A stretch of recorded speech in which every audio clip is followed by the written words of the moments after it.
तो देव इतिहास में क्या कहा जाता है कि जैसे पाप जब बढ़ता है तो उसका निवारण ज़रूरी है, क्योंकि ये पाप ना सिर्फ मानव समाज को दूषित करता है, ये उसके साथ साथ देवी देवताओं को भी हानिकारक होता है। तो कहते हैं कि उन्होंने वो मूर्तियां उठा ली, मूर्तियां उठा करके जब वो अयोध्या की ओर मुड़े तो उन्हें अंधेरा दिखे, और जब वो कुल्लू की ओर मुड़े तो उन्हें रोशनी दिखे।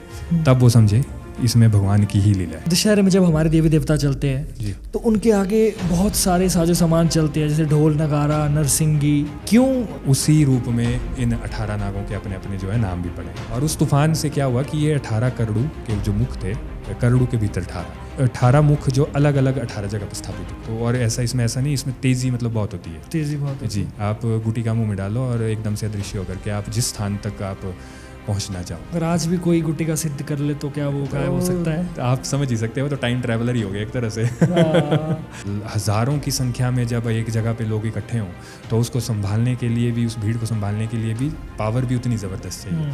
तो वो एक रेखा बनाते हुए चलते हैं कि भाई इस दायरे से आगे नहीं आना। काहिका जो परंपरा है ये बड़ी ज़बरदस्त परंपरा है। इसमें ऐसा भी हुआ है कि जैसे नॉड देव प्रक्रिया में बाधा ज़्यादा हो जाए तो नॉड फिर वो डेड। तो दोस्तों, आप सभी को मेरा नमस्कार और आप सभी को हैप्पी दशहरा। आज की पॉडकास्ट में हम कुछ दशहरे से रिलेटेड और देवी देवताओं से रिलेटेड कुछ अनसुनी अनछुई कहानियां सुनेंगे। आज जैसे कि आप सभी जानते हैं कि नितेश भाई ने पहले ही बता दिया था कि जो आज का हमारा जो विषय है वो है 18 करोड़ देश कुलुत प्रदेश। जो हमारी कुलुत रियासत है जी, वो मतलब किस तरीके से बनी, किस तरह बनी, उसको थोड़ा सा हमें बताओ। अब जैसे कुल्लू रियासत के बारे में आपने पूछा, तो अब यहाँ पर किसी एक राजा का एकाधिकार नहीं हुआ, यानी कि कोई एक राजा नहीं रहा। उनकी पीढ़ियाँ चली, उनके वंश चले, दूसरे राजा आए, फिर उन्होंने अपना जो पुराने वाले राजा थे उनके साथ अपना युद्ध करके या किसी भी प्रकार से अपनी सीमाएं बना करके अपना राज्य बनाए, अपने साम्राज्य बनाए। तो इसी तरह से क्या होता है कि जैसे जो हम शुरुआत करते हैं तो अभिहंग मणिपाल जी जो हरिद्वार से थे और मायापुरी से आए थे। हरिद्वार मायापुरी एक इसे एंशियंट हमारी पुरानी भाषा में जो कि राजा थे हमारे जी, ना? जी, राजा तो नहीं कह सकते, वैसे मुझे जानकारी है तो ये एक आम आदमी ही थे उस समय। पहले वो एक कहीं गरीब भी जैसे कहते थे कि भाई काफ़ी गरीब थे और काम ढूंढते हुए यहाँ आए थे। एक राजा होने से पहले वो एक आम आदमी थे। जी। तो अभिहंग मणिपाल जी जब आए थे तो जगत सुख जो आज हमारा वर्तमान अभी समय का गाँव है, तो जगत सुख के भनारा में इन्होंने निवास किया था। और वहाँ पर ही जो है इन्होंने किसी के यहाँ कुम्हार, वैसे कहते हैं कि कुम्हार का काम इन्होंने शुरू किया था, मिट्टी के बर्तन बनाने का। तो उसी के सिलसिले में ये जो हमारे भनारा गांव के साथ जो जयधार के जंगल लगते हैं, यहाँ पर लकड़ियाँ लेने के लिए आते जाते रहते थे। तो अभिहंग मणिपाल जी जैसे अपने रूटीन के काम से अपने जयधार के जंगलों में थे और रास्ते में उन्हें जो है बुजुर्ग महिला मिलती है, और बहुत ही जो उनकी जो स्थिति थी बुजुर्ग महिला की, वो काफ़ी मतलब कि कहते हैं कि कमर से कुबड़े थे वो, मतलब काफ़ी झुके हुए पोजीशन में चल रहे थे, और उन्होंने जो लकड़ी का बोझ बड़ी मुश्किल से उठाया हुआ था, और लकड़ी का बोझ भी जो उनके अपने भार से ज़्यादा था। तो अभिहंग मणिपाल जी देखते हैं और उनके पास जाकर के उनसे आग्रह करते हैं कि अपनी, जैसे मैं अगर आपको थोड़ा कुल्वी भाषा में अगर सुनाना चाहूँ तो दादी है, उन्होंने जैसे उन्हें संबोधित किया कि आप ये क्या कर रहे हो, तुसे बाहर की चकूसा तो है भाई बड़ा बड़ा बोझ सा, तो तू सेंडे गिरा मुँह में दया तो जौख है तुसा पजाना वाला, तो मुँह में दसा हूँ पजाइया दया है। तो यानी कि भाई आप जहाँ इस बोझ को ले जा रहे हो, आपका जहाँ घर है, ठिकाना है, मैं वहाँ तक आपको पहुँचा के दे दूँगा। तो बुजुर्ग उन्हें देखती है और बोलती है कि नहीं भाई, हाँ हूँ अपना काम आपू कह रहा सा, मुँह में नहीं कोई सहायता की जरूरत थी, मैं अपना काम खुद करती हूँ, मुझे किसी की सहायता की आवश्यकता नहीं है, ये मेरा डेली का काम है। तो अभिहंग मणिपाल जी फिर उनको थोड़ा फोर्स करते हैं कि आप दे दो, मैं भी इसी रास्ते से जा रहा हूँ, तो जहाँ भी आप बोलोगे। तो अब एक तरफ से जो है अभिहंग मणिपाल जी उन्हें मनाए और बुजुर्ग महिला उन्हें जो है मना करे। अब काफ़ी देर तक जब ये दौर चला तो आखिरकार बुजुर्ग दादी जो थे उन्होंने मान लिया कि चलो ठीक है, तो झंडा तू बोला सा तो वैसा ही हो, मतलब जैसा तू चाहता है तो चल वैसा ही करते हैं फिर, लेकिन एक शर्त है, मैं तब ये लकड़ी का बोझ दूंगी, तू इस लकड़ी के बोझ के साथ मेरे को उठाएगा भाई। अभिहंग मणिपाल जी ने चलो भाई ठीक है। तो क्या कहते हैं कि वो बुजुर्ग दादी लकड़ी के बोझ के साथ उनके पीठ पर आ गए। अब एक निश्चित दूरी तक चलने के बाद बुजुर्ग दादी ने जैसे अभिहंग मणिपाल को रुकने को कहा और कहा कि अब ऐसा कर, तो रुक जा, तो अब तू रुक, अब मुँह में उतार, तो तू थकू दौला, अब तू चक मुँह में भाई अपनी पीठी में दे। बिहंग मणिपाल जी परेशान कि दादी तो बोल रही है कि अब तू मेरे को उतार दे और मैं जो है तुझे उठाती हूँ, तू मेरी पीठ में आ जा। तो बिहंग मणिपाल जी नानुकुर करने लगे कि भाई अब ये तो शर्म की बात है, बुजुर्ग लेडी है और किस तरह से आखिरकार ये लकड़ी का बोझ इनसे नहीं उठाया जा रहा, तो मेरे को कैसे उठाएंगे। तो लेकिन आखिरकार भाई वो अब बात तो कुछ और थी।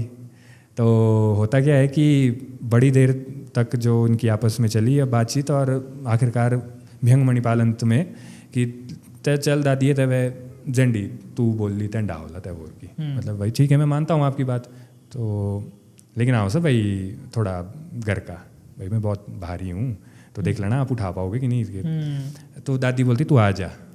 तो कहते हैं कि बिहंग मणिपाल जी जैसे ही बुजुर्ग दादी के पीठ पे आए, तो कहीं कहीं ये उल्लेख भी है कि वो कंधे पे आए थे, तो जैसे ही वो उनके पीठ पे आए और बुजुर्ग दादी ने एकदम से अपना आकार बढ़ाना, साइज बढ़ाना शुरू कर दिया। बिहंग मणिपाल जी परेशान हो गए। तो कहते हैं कि जो जंगल के हमारे जो देवदार के वृक्ष होते हैं, तो क्या आप अभी जानते हैं उनकी साइज कितने होते हैं? वो उनसे भी दुगुना तिगुना चौगुना हाइट तक निकल गए दादी, बुजुर्ग दादी, इतना आकार उन्होंने बढ़ा लिया। और फिर वो अपने रूप में आकर के कि बोल रे माणुआ तब भेजो सा कौड़ लगा सेरीदा। तो आखिरकार बिहंग मणिपाल जी भी तब तक समझ गए थे कि ये कोई आम इंसान तो है नहीं, तो आखिरकार कोई शक्ति से ही सामना हुआ है।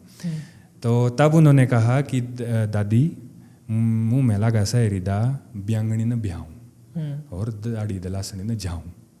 ब्यांगणी ने लगा समूह में ब्याहूँ हृदय, यानी कि ब्यांगणी जो हमारा रोहतांग से लोअर का जो हमारा एरिया है, रोहतांग ही आप मान के चलो इसको, सीमा जैसे जो लाहौल के साथ हमारी लगती है, और दाढ़ी दलासनी जो हमारा औट का अपर इलाका है, जो मंडी के साथ हमारी सीमा शेयर करती है, यहाँ तक का इलाका। भाई मुझे ब्यांगणी से नीचे और दाढ़ी दलासनी से ऊपर तक का सारा इलाका, इसके चारों तरफ का इलाका दिखाई दे रहा है। तो दादी ने वहीं से जो अपना उनको आशीर्वाद दे दिया कि ले जा आज से ये सारा तेरा। तो इस तरह से हमारे जो कुल्लूत रियासत की आप कह सकते हैं कि शुरुआत हुई थी और वो राजा बन गए थे। तो इसमें जो पाल वंश आया था, बिहंग मणिपाल जी और उनके आगे को जो सक्सेसर हुए, उनके जो आगे आने पीढ़ी हुई, तो वो राजा, और इस पाल वंश में जो है लगभग जितना मैं जानता हूँ तो 31 या 32 राजा हुए। अच्छा। और इनका इतिहास रहा 1400 सालों का।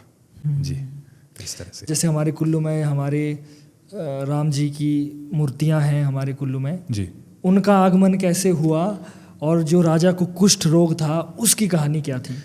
राजा जगत सिंह जी कुल्लू रियासत के उस समय के राजा हुए। ये 1632 से लेकर के 1677 इनका जो, वैसे कहीं 1637 से 1672 भी इनका आता है, तो इतने साल तक का इनका जो राजपाट रहा था। तो कहते हैं कि इनके शासनकाल में हमारा जो आज मणिकर्ण गांव है, मणिकर्ण गांव से पहले टिपरी एक गांव पड़ता है, तो यहाँ पर दुर्गादत्त नाम जी के एक विद्वान ब्राह्मण हुआ करते थे। तो अब आप जानते हैं कि नॉलेज जिसके पास होता है, ज्ञान जिसके पास होता है, या विद्या जिसके पास होती है, तो लोग अपनी समस्याओं का निवारण करने के लिए, अपने मुश्किलों को हल करने के लिए उन्हीं के पास जाते रहते थे। तो आसपास के अब कुछ एक ऐसे थे जो उनसे थोड़ा जेलस फील करते थे। तो वो क्या करते हैं कि वो अब राजा के पास शिकायत कर देते हैं, जगत सिंह जी के पास, कि भाई ऐसा दुर्गादत्त नाम का ब्राह्मण है और इसके पास जो अब उस समय की जो हमारी भाषा हुई पौथा, यानी कि लगभग 1-1.5 किलो के आसपास पौथा, एक पौथा। तो भाई इसके पास जो है एक पौथा सुच्चे मोती, मतलब प्योर मोती है। तो भाई वो मोती इस गरीब ब्राह्मण के पास क्या कर रहे हैं? हो सकता है इसने कहीं से चुरा के लाए हों, तो वो तो आपके जो राजकोष में होने चाहिए। अब राजा के पास चुगली कर दी, और राजा ने भी आखिरकार की अगर वाकई में उस ब्राह्मण के पास इस तरह की कोई वस्तु है तो वो ज़रूर हमारे राजकोष में होनी चाहिए। तो उन्होंने क्या किया कि उन्होंने अपने सैनिकों के माध्यम से उनको चेतावनी देने के लिए कि अगर आपके पास ऐसी कोई वस्तु है तो वो हमारे राजकोष में जमा करवा दें, नहीं तो आपको जो है दंड दिया जाएगा भाई। तो दुर्गादत्त जी ने अभी रिक्वेस्ट भी की कि भाई मेरे पास ऐसी कोई चीज़ नहीं है। तो ये सारी बातें जो गलत इन्फॉर्मेशन आपको दी गई है, कहते हैं कि एक दिन जब राजा जगत सिंह जी खुद मणिकर्ण तीर्थ करने के लिए जा रहे थे, तो टिपरी से होके ही गए वो, और उन्होंने जाते हुए इनको दुर्गादत्त जी को चेतावनी दी कि जब मैं टिपरी से वापस आऊँगा तो मुझे वो जो सुचे मोती है वो भाई मेरे पास आने चाहिए, नहीं तो मैं आपको परिवार सहित दंड दे दूँगा। तो अब दुर्गादत्त जी थे वो काफ़ी भयभीत हुए कि आखिरकार अब राजा है तो अब ये तो मुझे कोई बड़ा दंड देंगे ही देंगे। तो कहते हैं कि जब राजा तीर्थ करके वापस आ रहे थे तो दुर्गादत्त जी ने, उनको जब पता चला कि अब राजा जो वापस इसी मार्ग से आ रहे हैं, तो उन्होंने क्या किया कि उन्होंने अपने परिवार को घर के अंदर बंद कर दिया और घर में लगा दी आग लगा दी। जी, घर में लगा दी आग और खुद घर के बाहर एक तेजधार जो हथियार लेकर के खड़े, और जैसे राजा नज़दीक आया तो अपने शरीर के अंग को काट काट के अग्नि में डालते गए। घर की अग्नि जो उन्होंने आग जलाई थी घर में, घर को आग में जलाया था और उनका परिवार अंदर जल जी गया। वो तो और मतलब जला दिया। आप समझ सकते हैं कि उनकी क्या दशा हुई होगी। तो कहते हैं कि जब राजा उनके नज़दीक आए और जैसे आए उसी मार्ग से आते हो तो भाई उन्होंने ज़ोर ज़ोर से कि भाई ले राजा, जैसे अपना शरीर का एक हिस्सा काटेंगे और आग में फेंकते हुए बोलें कि ले राजा तेरे पौथा मोती, ले राजा तेरे पौथा मोती। तो इस तरह से उन्होंने अपनी जीवन लीला जैसे समाप्त कर ली। तो वहाँ से जो है हमारे राजा जगत सिंह जी हुए थे, उनको ब्रह्म हत्या का दोष लगा था। अच्छा। अब वही फिर ये जानते हैं कि जैसे उन्हें अपने राजमहल आकर के फिर उन्हें एक तरह से जैसे वो जो दोष लगा, तो फिर उन्हें खाने में कीड़े दिखे, पानी में उन्हें खून दिखे, और कहते हैं कि कनिष्ठिका यानी कि जो हमारी जो छोटी उंगली है इसमें उन्हें कोढ़ हो गया। तो अब उन्हें एहसास हो गया कि शायद अब मेरी जीवन लीला जो है समाप्त होने वाली है। तो होता क्या है कि उसी समय अब भगवान की लीला बोल सकते हैं कि भगवान किस तरह से अपने आप को स्थापित करना चाहते थे यहाँ कुल्लू की रियासत में। राजा जगत सिंह जी को उस समय उसी समय राजस्थान से कहते हैं बाबा पयहारी, ये बहुत माने हुए संत सिद्ध थे। तो किसी ने बताया राजा जगत सिंह जी को कि ऐसे ऐसे बाबा जी आए हैं और आप इनसे अपनी समस्या का समाधान मांग लो भाई, अगर ऐसा कुछ है तो हो सकता है उनसे मिल जाए। तो कहते हैं कि वैसे इनका जो कहीं कहीं पे स्थान झीड़ी बताते हैं कि झीड़ी में रुके थे ये, और कहीं नगट हवा भी इनका उल्लेख करते हैं। तो कहते हैं कि जब राजा जगत सिंह जी बाबा पयहारी से मिले तो उन्होंने उनसे उनकी सारी दशा जान ली थी और उन्हें बता दिया कि आपकी जो समस्या का निवारण है वो अब रघुनाथ जी की आपको जो है अयोध्या से मूर्ति लानी है। और उन्होंने पूरा बताया भी कि जो वर्तमान में जो अभी आप हम देखते हैं हमारा जो कुल्लू दशहरा में रघुनाथ जी हमारे जो सुल्तानपुर में इस समय विराजमान है, तो ये जो मूर्ति है ये श्री राम जी ने अपने त्रेता युग में स्वयं अश्वमेध यज्ञ के दौरान बनवाई थी। तो इस मूर्ति को आपने लाना है और इस मूर्ति का यहाँ स्थापित करके इसके चरणामृत का सेवन करके आपको कुष्ठ रोग से मुक्ति, ब्रह्म हत्या के दोष से मुक्ति मिल जाएगी। तो अब राजा, तो अब आपको पता ही है कि अब उसे अगर समस्या का निवारण मिले तो वो तो फिर उसको करने के लिए कुछ भी करने के लिए तैयार थे। तो कहते हैं कि इन्हीं के साधु संतों में से एक हमारे जो बाबा किशन दास जी थे, उन्हीं के चेले थे ये बाबा दामोदर दास जी। तो दामोदर दास गोसाई भी ने बोला जाता है, ये मैक्सिमम वैसे हरिद्वार साइड के ही आए हुए जो राजा के पास जो पूजा अर्चना में शामिल होते हैं। तो कहते हैं कि ये उस समय की बात है कि गुटिका सिद्धि, यानी कि गुटिका सिद्धि एक प्रकार की एक सिद्धि है जिसमें कि आप गुटिका एक होती है स्पेशल, उसे मुंह में डाल दे तो आप लगभग इसका आता है 1000 योजन, 1000 योजन तक की, 1000 योजन मीन्स 12,000 12,500 किलोमीटर आप मतलब इतना ट्रैवल कर सकते हैं। अब इसे कहीं कहीं अदृश्य रूप में भी बताया गया है, हवा में उड़ के भी। क्या गुटिका का क्या नाम बताया आपने? गुटिका बोलते हैं उसको। गुटिका मीन्स वो गुटिका, उसकी भी एक प्रोसेस होती है। ये हमारे तंत्र साधना में इसका उल्लेख मिलेगा आपको। गुटिका को मुंह में डाल के मतलब वो गुटिका सिद्ध कर दी गई होती है। उसका मतलब कि एक प्रोसेस होता है, गुटिका को सिद्ध करके आप उसको मुंह में डाल लो। मुंह में डाल करके आप या तो आप अदृश्य हो जाएंगे और या तो फिर अदृश्य फॉर्म में आप उड़ सकते हैं। तो ऐसा इसका जगह जगह मतलब मैंने जो स्टडी मैंने किया है इसके बारे में, तो इसकी जो रेंज होती है वो 1000 योजन यानी कि लगभग 12,500 किलोमीटर।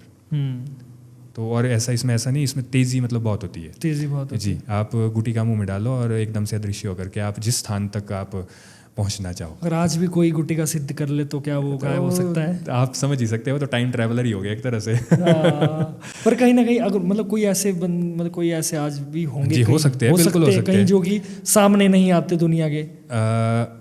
ऐसे कई है, मतलब ये टॉपिक्स अब इस पे अगर हम शायद अगर डिस्कशन करने लग जाएं तो एक अलग से आपके पास कोई बात नहीं, शॉर्ट में ही थोड़ा सा, कोई दिक्कत नहीं, हमारे पास खुला समय है। ये तो वैसे मैं जहाँ तक मैं जानता हूँ तो है, इस तरह की बातें हैं, होगी है। आप टेलीपैथी के बारे में जानते हैं, यानी कि दूरस्थ संप्रेषण, यानी कि अगर सिंपल भाषा में समझाऊं तो जो हम मोबाइल आज के ज़माने में यूज़ करते हैं, हमारे पास एक तकनीक है, हमारे पास टावर है, मोबाइल है, मोबाइल से हम कॉल डायल करते हैं और दूसरे व्यक्ति के कॉल मोबाइल पे रिंग जा करके हम उससे बात कर सकते हैं। लेकिन जो टेलीपैथी, ये बिना किसी तकनीक के, ये सिर्फ आपकी माइंड पावर से होता है। टेलीपैथी? जी, टेलीपैथी, दूरस्थ संप्रेषण, यानी कि किसी भी व्यक्ति तक अपने मन के विचार सिर्फ और सिर्फ अपनी जो विद्युत तरंगे, हमारी मैग्नेटिक रेज, हमारे जो दिमाग से, अब आप इतना तो जानते ही है ना कि एक बल्ब जल सकता है हमारे, मतलब इतना, मतलब कि हमारी रेज करंट है हमारे में, तो ये वही मैग्नेटिक रेज का इस्तेमाल करके हम अपने विचार किसी को भी संप्रेषित कर सकते हैं और उसकी मन की बात जान सकते हैं। ये है हमारे जो वेदों में इसका उल्लेख है, हमारे पुराणों में भी इसका उल्लेख है, और इसी तरह से हमारे जो तंत्र ज्ञान, इसमें भरपूर इसका जो उल्लेख है। तो ये एनर्जी और इसको जो हैंडल करना, तो इसके लिए मतलब आपको एक पूरा प्रोसेस और पूरी तरह से तैयार, आप मतलब पूरी योग सिद्धि, ये आपने बिल्कुल सही कहा। योग सिद्धि में इसका पूरा 7 चक्रों के बारे में आपने सुना है, तो बस वही मूलाधार से लेकर के हमारे ब्रह्म सहस्त्रार चक्र तक, तो ये इसके बीच में घूमती जो कुंडलिनी है, ये इंसान से कुछ भी करवा सकती है। तो मतलब वो गुटिका, जी, मतलब वो आज भी गुटिका है, मैं मानता हूँ इस चीज़ को। आप ये बात भी जानते होंगे कि जो सिद्ध पुरुष होता है वो कट ऑफ होता है, उससे नहीं, मतलब कि दुनिया में मतलब किसी तरह से अपने आप को बढ़ाना, पहनावा, दिखाना कि मैं क्या हूँ, कैसा हूँ, वो आप में, हम में है वो। लेकिन सिद्ध पुरुष की सबसे बड़ी खास बात ये होती है, क्योंकि सिद्धि करते हुए उनके गुरु ने ये सिखा देते हैं कि आप जो भी सिद्धि इस समय आप पा रहे हैं, जन कल्याण के लिए, लोक कल्याण के लिए, और इसका आप किसी फालतू कामों में इस्तेमाल नहीं करेंगे। एक तरह से उनसे वचन ही ले लिया जाता है, जैसे वचन ले लिया जाता है ना। तो ये वो गुटिका सिद्धि थी जिसमें दामोदर दास जी दक्ष थे, और इसी गुटिका सिद्धि के दम पर वो अपने अयोध्या पहुँचे थे। तो अयोध्या में त्रेतानाथ मंदिर में उन्होंने लगभग, वैसे तो कहीं पर इसका 1 साल तक कहते हैं कि ये 1 साल तक रुके थे, और वहाँ पर इन्होंने जैसे जो जहाँ से ये मूर्ति लानी थी हनुमान जी की, सीता जी की, राम जी की, वहाँ पर उसके पुजारी जी के पास इन्होंने शरण ली, और उनके साथ मिल करके पूरा मंदिर की पूजा विधि, पूरा प्रोसेस उन्होंने जाना। और लगभग 1 साल बोलते हैं, लगभग 1 साल है, कहीं इसका संदर्भ है। तो इस एक निश्चित समय पर जब उन्हें लगा कि अब मैं पूरी तरह से यहाँ की विधि सीख चुका हूँ, क्योंकि आप ये चीज़ भी जानेंगे कि जब भी हम कोई दैवीय शक्ति की मूर्ति की स्थापना करते हैं तो उसकी प्राण प्रतिष्ठा होती है, और वो प्रोसेस जानना बहुत ज़रूरी होता है। बिना प्राण प्रतिष्ठा के वो मूर्ति फिर मूर्ति ही है। उसमें अगर ऊर्जा नहीं है, उसमें अगर आपने प्राणों की प्रतिष्ठा नहीं की, जिसका पूरा प्रोसेस होता है, तो उसके बिना फिर आपको वो लाभ नहीं मिलेगा। तो आप कितनी भी उनके सामने प्रार्थना पूजा कर लो, अगर उसमें प्राण प्रतिष्ठा सही ढंग से नहीं हुई है तो वो मूर्ति सिर्फ एक मूर्ति ही है। तो कहते हैं कि जब वो एक निश्चित समय पर मूर्ति को लेके भागे वहाँ से, उसी सेम अपनी गुटिका सिद्धि के साथ है, तो जो वहाँ के वो जो पुजारी थे उन्हें ज्ञात हो गया, उन्हें पता लग गया कि भाई ये काम उसी का हो सकता है, दामोदर दास जी का जी ये काम हो सकता है। तो वो भी गुटिका सिद्धि में एक्सपर्ट थे। अच्छा, वो भी गुटिका सिद्धि में एक्सपर्ट थे, वो भी उनके पीछे हो लिए, और उन्होंने पकड़ा हरिद्वार में उनको। हरिद्वार में कहते हैं कि दामोदर दास जी ने वो मूर्तियाँ रखी थी।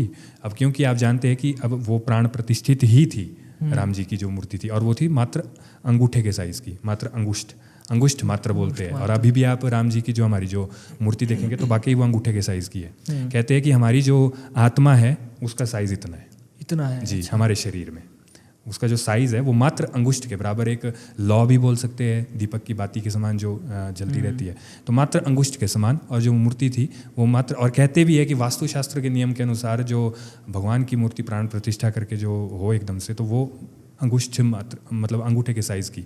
इसमें मतलब कि एनर्जी बहुत ज़्यादा स्टोर होती है। और जो हमारे यहाँ पर जो हमारी मूर्ति है ना रघुनाथ जी की, वो मतलब उस समय भगवान अश्वमेध यज्ञ के दौरान श्री राम जी ने खुद बनाई थी वो। अच्छा। खुद बनवाई थी वो अश्वमेध यज्ञ के दौरान जी। अश्वमेध यज्ञ के दौरान होता क्या है कि जब भी कोई राजा कोई बहुत बड़ा यज्ञ करते हैं तो अपनी प्रतिमूर्ति के रूप में वो कुछ ना कुछ, ज़रूरी नहीं कि मूर्ति हो, कुछ निशान, कोई भी ऐसा कुछ जो उस राजा से संबंधित हो, मतलब वो बनाते ही बनाते हैं। वो दरअसल एक तरह से क्योंकि वो बहुत पावरफुल जो यज्ञ अश्वमेध यज्ञ है, अब अश्वमेध यज्ञ के बारे में आप थोड़ा सा जानते होंगे कि उसमें एक घोड़ा छोड़ दिया जाता था।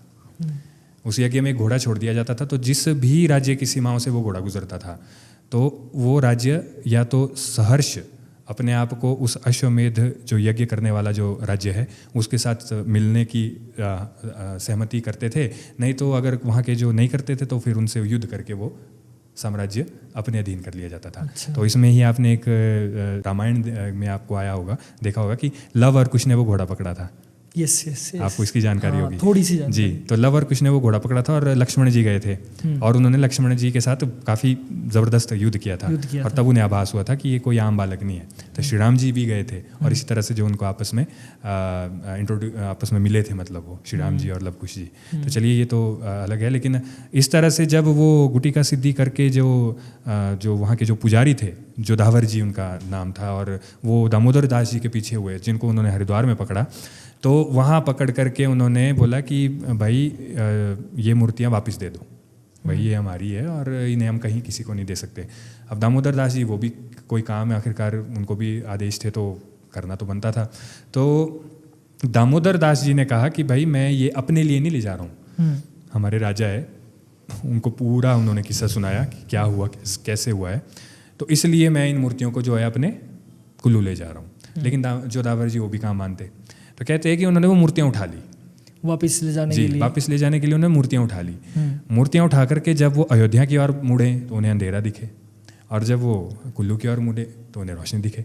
तब वो समझे इसमें भगवान की ही लीला है। आखिर भगवान खुद चाहते हैं कि मैं किसी के जो कल्याण के लिए और उत्थान के लिए मैं खुद से जाना चाहता हूँ। तो जब जोधावर जी इस चीज़ को समझे तो थोड़ा नाराज़ तो उदास भी हुए कि अब, तो उन्होंने जाते जाते क्या किया कि उन्होंने जो दामोदर दास जी को मूर्तियाँ देते हुए कहा कि भगवान आप तो जा रहे हो, लेकिन देखना हमारे बिना आप रह नहीं पाओगे। हाँ। आखिरकार अब भक्ति भाव जुड़ा होता है, तो आखिरकार वो भी अब दिल से उनकी सेवा करते थे, तो थोड़ा बुरा तो उन्हें भी लगा। तो कहते हैं कि इस तरह से उन्होंने मूर्तियाँ दे दी। तो होता क्या है कि सबसे पहले ये दामोदर दास जी मूर्ति लेके 1651 में मकराड़ पहुँचे, जो हमारा हुरला के साथ जगह लगती है बजौरा के दूसरी तरफ, ब्यास नदी के दूसरी तरफ मकराड़ में। तो कहते हैं कि कुछ समय के लिए मूर्तियाँ वहाँ भी रही थी। फिर 1653 में ये मूर्तियाँ वहाँ से मणिकर्ण पहुँची, जो मणिकर्ण में भी दशहरा प्रतीकात्मक रूप से मनाया जाता है। तो 1653 के बाद ये जगत सुख में भी इसको नगर ठावा होते हुए जगत सुख में भी ये मूर्तियों को, क्योंकि वहाँ पर पहली राजधानी थी हमारी जो ये पाल वंश के द्वारा बसाई गई थी। फिर मनाली होते हुए राजा जगत सिंह ने अपनी जो सुल्तानपुर राजधानी बनाई थी, वहाँ पर 1660 ईस्वी में ये मूर्तियाँ पहुँची, और 1660 से फिर हमारा दशहरा शुरू हुआ। 1660 से हमारा दशहरा शुरू हुआ। जी 1660 में जब ये मूर्तियाँ यहाँ पहुँची, राजा ने इनकी पूजा आराधना इनको स्थापित करके इनका चरणामृत पी करके उस ब्रह्म हत्या के दोष से और कुष्ठ रोग से मुक्ति पाई थी। तो इससे राजा बहुत प्रसन्न हुए थे और उन्होंने उत्सव के रूप में दशहरे की शुरुआत की थी 1660 में। तो 1660 से देवी देवताओं का ये जो पवित्र संगम है कुल्लू दशहरा, ये अब हम देखते आ रहे हैं। जी भाई मुझे एक चीज़ बताइए, जैसे ना हमारा जो कुल्लू का दशहरा है जी, जो इंटरनेशनल दशहरा है जी, क्या इसमें ऐसी खास बात है, क्यों पूरा भारत और भारत से बाहर भी लोग इस कुल्लू के दशहरे के प्रति उत्सुक रहते हैं और अट्रैक्ट रहते हैं, क्या ऐसी खास बात है? तो इसमें मैं सबसे एक चीज़ तो आप जानते होंगे, मेले तीज त्यौहार हमारे भारत देश में कोई कमी नहीं है। मतलब हर गांव मोहल्ले में, हमारे राज्यों में अपने अपने लेवल के मेले त्यौहार होते रहते हैं। लेकिन एक चीज़ आप नोटिस किया होगा आपने, वो ये कि ये सिर्फ लोगों का त्यौहार नहीं है, ये देवी देवताओं का त्यौहार भी है। यस। अब है तो देवी देवता वही विष्णु जी, शिव जी, देवी हमारे, लेकिन ये अपने साकार रूप में आते हैं, अपनी ऊर्जा के साथ आते हैं। ये ऐसे नहीं है कि आपने जैसे किसी ह्यूमन फॉर्म ने मूर्ति बनाई हो, आप मूर्ति को कहीं स्थापित करते हैं और उसके दर्शन करते हैं।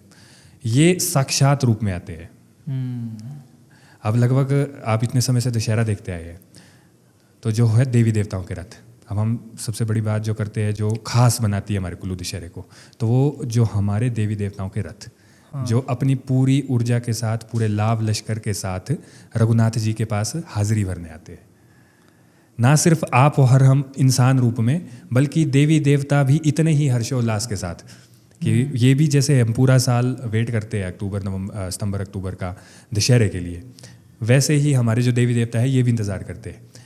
रघुनाथ जी की हाज़िरी भरने भी आते हैं और साथ ही साथ जो अपने देवी देवता के रूप में भाई बहन या दूसरे कोई सगे संबंधी जो इनके अलग दूसरे देवी देवता उनसे मिलने, तो इनके भी सेम वे में जो इमोशंस होते हैं, जो फीलिंग्स होती है, जैसे आपकी और हमारी होती है।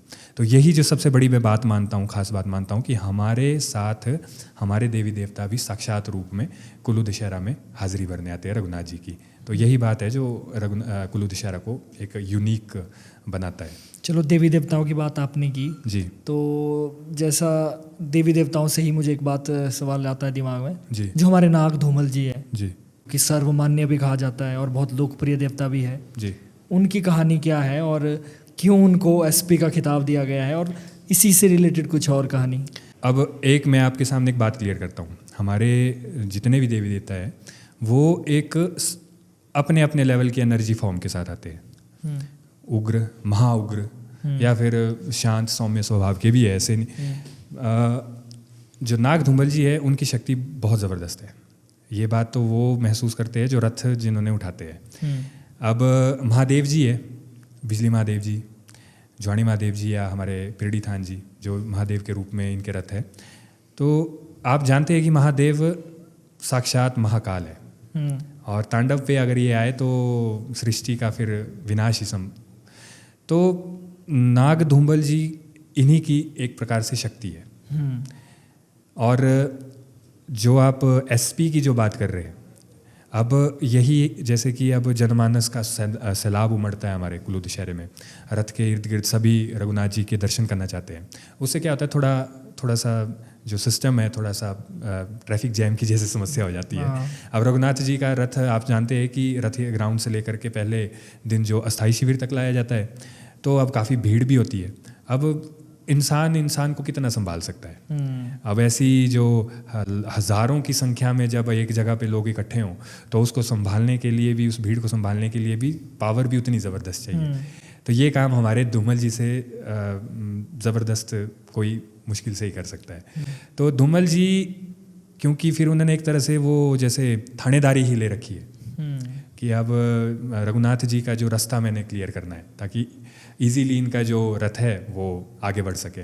तो इसलिए वो क्या करते हैं कि आपने जैसे वीडियोस में भी देखा होगा कि खुद दशहरे में जब आप आए तो वो एक रेखा बनाते हुए चलते हैं कि भाई इस दायरे से आगे नहीं आना, पीछे चलो। कोई आया तो वो उसे ऐसा है कि नुकसान वो भी नहीं करते, प्यार से बिल्कुल, लेकिन जो नज़ारा होता है वो अद्भुत होता है, वो बड़ा ज़बरदस्त नज़ारा होता है।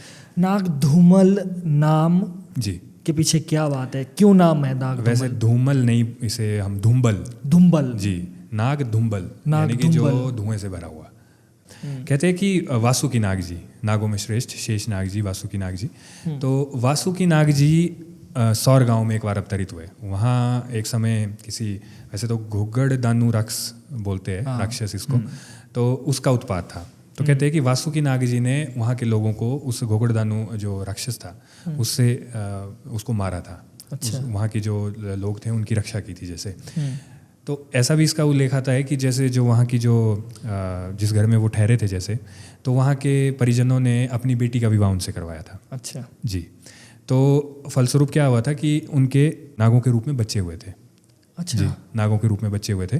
तो ये वासुकी नाग जी तो जैसे एक निश्चित समय के बाद वहाँ से चले गए थे, लेकिन वो जो उनके बच्चे जो हुए थे तो उन्होंने एक जो जैसे अब मिट्टी का बर्तन बोल सकते हैं हम, भांदड़ कहते हैं उसे हमारी भाषा में, तो उसमें उन सबको, तो ये जो संख्या में 18 हुए थे। तो अब छोटे थे तो थोड़ी परवरिश, अब आप समझ सकते हैं कि पुरुष मानव और नाग जो एक तरह से जो, तो अब परवरिश के लिए क्या करते हैं कि उनको उस भांदड़ में रखे। और भांदड़ मतलब एक मिट्टी का बर्तन, बड़ा बर्तन है, आज भी है। आज भी आप है? जाएंगे कुशाल गांव जाएंगे, वहाँ पर ये है। अच्छा। और इसकी जो देखरेख कर रहे हैं, यानी कि इसकी जो जिम्मेवारी है वो रेंचा परिवार है, मतलब ये बिरादरी है, मतलब जैसे एक रेंचा परिवार करके बोलते हैं। मतलब वो बर्तन आज भी है? अच्छा। बर्तन है, वो है। और कितना बड़ा है वो? ये लगभग, जहाँ तक मैं जानता हूँ तो लगभग 2 से 2.5 फीट तक। जी। तो इसकी जो अच्छा मतलब कि घर के भीतर मंदिर है और उसमें इसकी पूजा आराधना नियमित रूप से होती रहती है। तो क्योंकि वासुकी नाग जी की संतान थे और आखिरकार देव और मानव से संबंधित हुए। तो ये देव मानव ही एक तरह से हम कह सकते हैं डेमी गॉड्स जैसे आप समझते हैं। तो कहते हैं कि जिस भांडल में ये रखे गए थे तो उसकी नियमित रूप से पूजा की जाती थी। अब घर में जिसको जिम्मेवारी दी गई थी पूजा की स्त्री को, तो उन्हें किसी कारणवश किसी दूसरी जगह जाना था, तो उन्होंने अपने घर की नवयुवक विवाहिता को ये जिम्मेवारी दी थी कि आप जो है आज मैं नहीं हूँ तो आप इसकी जो पूजा आराधना करना, जिसमें सारे नाग रहते थे। जी, जिसमें वो रखे हुए थे वो भांडल में जी, तो उसे ढककर रखा जाता था ताकि वो बाहर ना आए। तो कहते हैं कि अब नवयुवती थी, उसे ज़्यादा पता भी नहीं था उन्हें, तो पूजा करते करते उत्सुकता हुई कि भाई इसके अंदर क्या है, ऐसा क्या है खास जिसमें इसकी पूजा होती है जी। क्योंकि अब उन्हें ज़्यादा समय आया घर पे आया हुआ नहीं था, तो उन्हें उसकी जानकारी भी नहीं थी। तो कहते हैं कि उन्होंने उसके ऊपर जो ढक्कन रखा था वो हटा दिया। अच्छा जी। अब भांडल बड़ी थी तो थोड़ा उसको देखने के लिए आगे झुके और वो जो जैसे धड़च जिससे धूप देते हैं देवी देवताओं को, तो वो धड़च भी उसके जैसे भांडल के मुख की ओर आया इस तरह से देखते हुए, और उसमें उन्हें अंदर सर्प नाग जो हमारे आपने क्या बोलते हैं लुपते हुए दिखाई दिए। और वो डर गई और डर के मारे उनसे क्या हुआ कि वो धड़च पलट गई जी, उस भांडल के अंदर पलट गई। और अंगारे गरम, और अंदर भांडल के अंदर क्या सीन क्रिएट हो सकता होगा ये आप समझ ही सकते हैं। तो कहते हैं कि जो वो गरम अंगारे भांडल के अंदर पड़े और नागों के ऊपर गिरे, अब वो नन्हे नाग और उनके लिए एकदम से अग्नि का स्पर्श होना, तो उनमें एकदम से भगदड़ मच गई। और उस भगदड़ में जो नाग जहाँ से निकला, भांडल कोई मुख से निकला, कोई भांडल तोड़ के निकला, और कहते हैं कि अभी भी उस भांडल में वो निशान है। अच्छा। जहाँ से जो नाग जहाँ से आए तो सुराख करके जैसे ही निकले, तो जो नाग अग्नि के प्रभाव से या अंगारों के प्रभाव से जैसा हुआ, उसी रूप में इन 18 नागों के अपने अपने जो है नाम भी पड़े। अच्छा। तो इसमें से जो आप धुम्बल जी की जो बात कर रहे हैं, धुम्बल नाग जी की जो बात कर रहे हैं, तो धुम्बल मीन्स वो अंगारे जो भांडल में धुआं भर गया, तो उसी धुएं से उनका शरीर भी जैसे थोड़ा रंग थोड़ा बदल गया, काला पीला हो गया जैसे। तो धुम्बड़ मतलब धुम्बड़ धूसर, छोटे बच्चे मिट्टी में खेलते हैं तो मिट्टी में कैसे वो अपने को बिल्कुल मिट्टी में लपेट के बिल्कुल एकदम अपना रंग रुंग रूप बदल देते हैं, तो सेम केस हमें हमारे इन सभी नागों के साथ भी हुआ। तो जो धुम्बल जी हुए, धुम्बल पूरी तरह से कहते हैं कि धुएं से भरे हुए। अच्छा। जो धुएं से भरा हुआ हो धुम्बल, तो ये इस तरह से धुम्बल नाग जी हुए। कुछ नाग जो इनके जो दूसरे भाई हुए, जैसे काड़ा नाग, अत्यधिक धुआं लगने से या आग की तपिश से शरीर का रंग काला पड़ गया, कालिया नाग कहलाए। काणिया नाग, उनका एक आंख में अंगारा लग गया तो उनकी थोड़ी अपना नज़र थोड़ी उनकी खराब हुई। इसी तरह से प्यूली नाग, शरीर का रंग पीला पड़ गया। तो इसी तरह से अलग अलग करके ये 18 नाग हुए। शिरगन नाग को बड़ा नाग बोला जाता है। अच्छा, इनका बड़ा भाई शिरगन नाग जी को बोला जाता है। ये 18 नाग हुए। और एक संदर्भ में और जोड़ूंगा, हमारे लाहौल स्पीति में राजा घेपन जी हुए। राजा घेपन जी जो हुए वो भी नाग ही है। और आप इस बात का अंदाज़ा यहाँ से लगा सकते हैं कि जो उनका रथ है, आप हमारे कुल्लू घाटी के देवी देवताओं का रथ देखते हैं तो उनमें आगली होती है, यानी कि कंधे पे उठाने के लिए, तो आगे और पीछे आगली, ठीक है। लेकिन जो हमारे लाहौल स्पीति के जो रथ है देवी देवताओं के, वो नाग की शेप में है। उनमें एक बड़ा कोई मेरे ख्याल से 8-10 फीट का तो आराम से होता है वो, एक बड़ा खंबा जैसा होगा और उसी में आगे नाग की शेप दे देते हैं वो। तो उसमें ही जो है नाग की शेप में उसे तैयार किया जाता है। कपड़े वगैरह इनका जो अपना पूरा जो धार्मिक जो रीति रिवाज होते हैं उस तरीके से उसे तैयार करते हैं। और ऊपर एक बड़ा कपड़े का गुंबद बनाया जाता है जिसमें कि छत्र लगाया जाता है। तो वो छत्र राजा के पंजी है, मतलब निशान रूप में, तो उसी में मतलब कि इनका वास है और नाग रूप में ही ये जो चलते हैं। इनकी आप कभी अगर देखना भी चाहेंगे तो इनके तीज त्योहार पे जा करके आप देखेंगे तो एक आगे सर पे उठाएगा और एक जो व्यक्ति दूसरा पीछे से इसकी जो पूंछ को उठाएगा और उसको चलाते हैं फिर इस तरह से। तो दूसरा फिर ऐसा है कि जो राजा हमारे जो ये 18 नाग हुए कुल्लू घाटी में भी है और लाहौल के दालंग और बिलिंग में तो इनका मंदिर भी है 18 नागों का। यहाँ ये जैसे हम इन्हें अलग अलग नामों से जानते हैं, वहाँ पर इन्हें मुख्य रूप से संयुक्त रूप से 18 नाग ही बोला जाता है। और राजा घेपन जी इनके साथ जो है संबंधित है। तो ये एक हम ऐसा भी हो सकता है कि शायद क्योंकि नाग परिवार से संबंधित है तो हो सकता है कि आपस में कुछ सगे संबंधी जैसे भाई भी हो सकते हैं या कुछ दूसरे। अब कुछ एक हमारे यहाँ पर नाग अजत नाग रुमणु नाग जी जो इन 18 नागों से अलग है, यानी कि नी के आगे कुछ संतानें हैं, तो ये कहते हैं अपनी वार्ता में कि जो सौर के जो मतलब कि जो भांदल का उल्लेख मैंने आपके साथ किया था, तो ये कहते हैं कि वो है हमारी नानी का घर। अच्छा जी। तो ये सिर्फ 18 नाग नहीं हुए, 18 नाग तो जो मैंने आपको जो वासुकी नाग जी से जो बताया जुड़े हुए हैं, इन 18 नागों के अपने आगे को परिवार। इस तरह से ये कहानी चलती है। तो हमारे कुल्लू को जैसे 18 करड़ू प्रदेश क्यों कहा जाता है? 18 करड़ू के संदर्भ में ऐसी बात है कि ऋषि जमदग्नि जी हुए, ऋषि जमदग्नि जी कैलाश पर्वत की परिक्रमा करके स्पीति के रास्ते अपने मलाना की ओर आ रहे थे।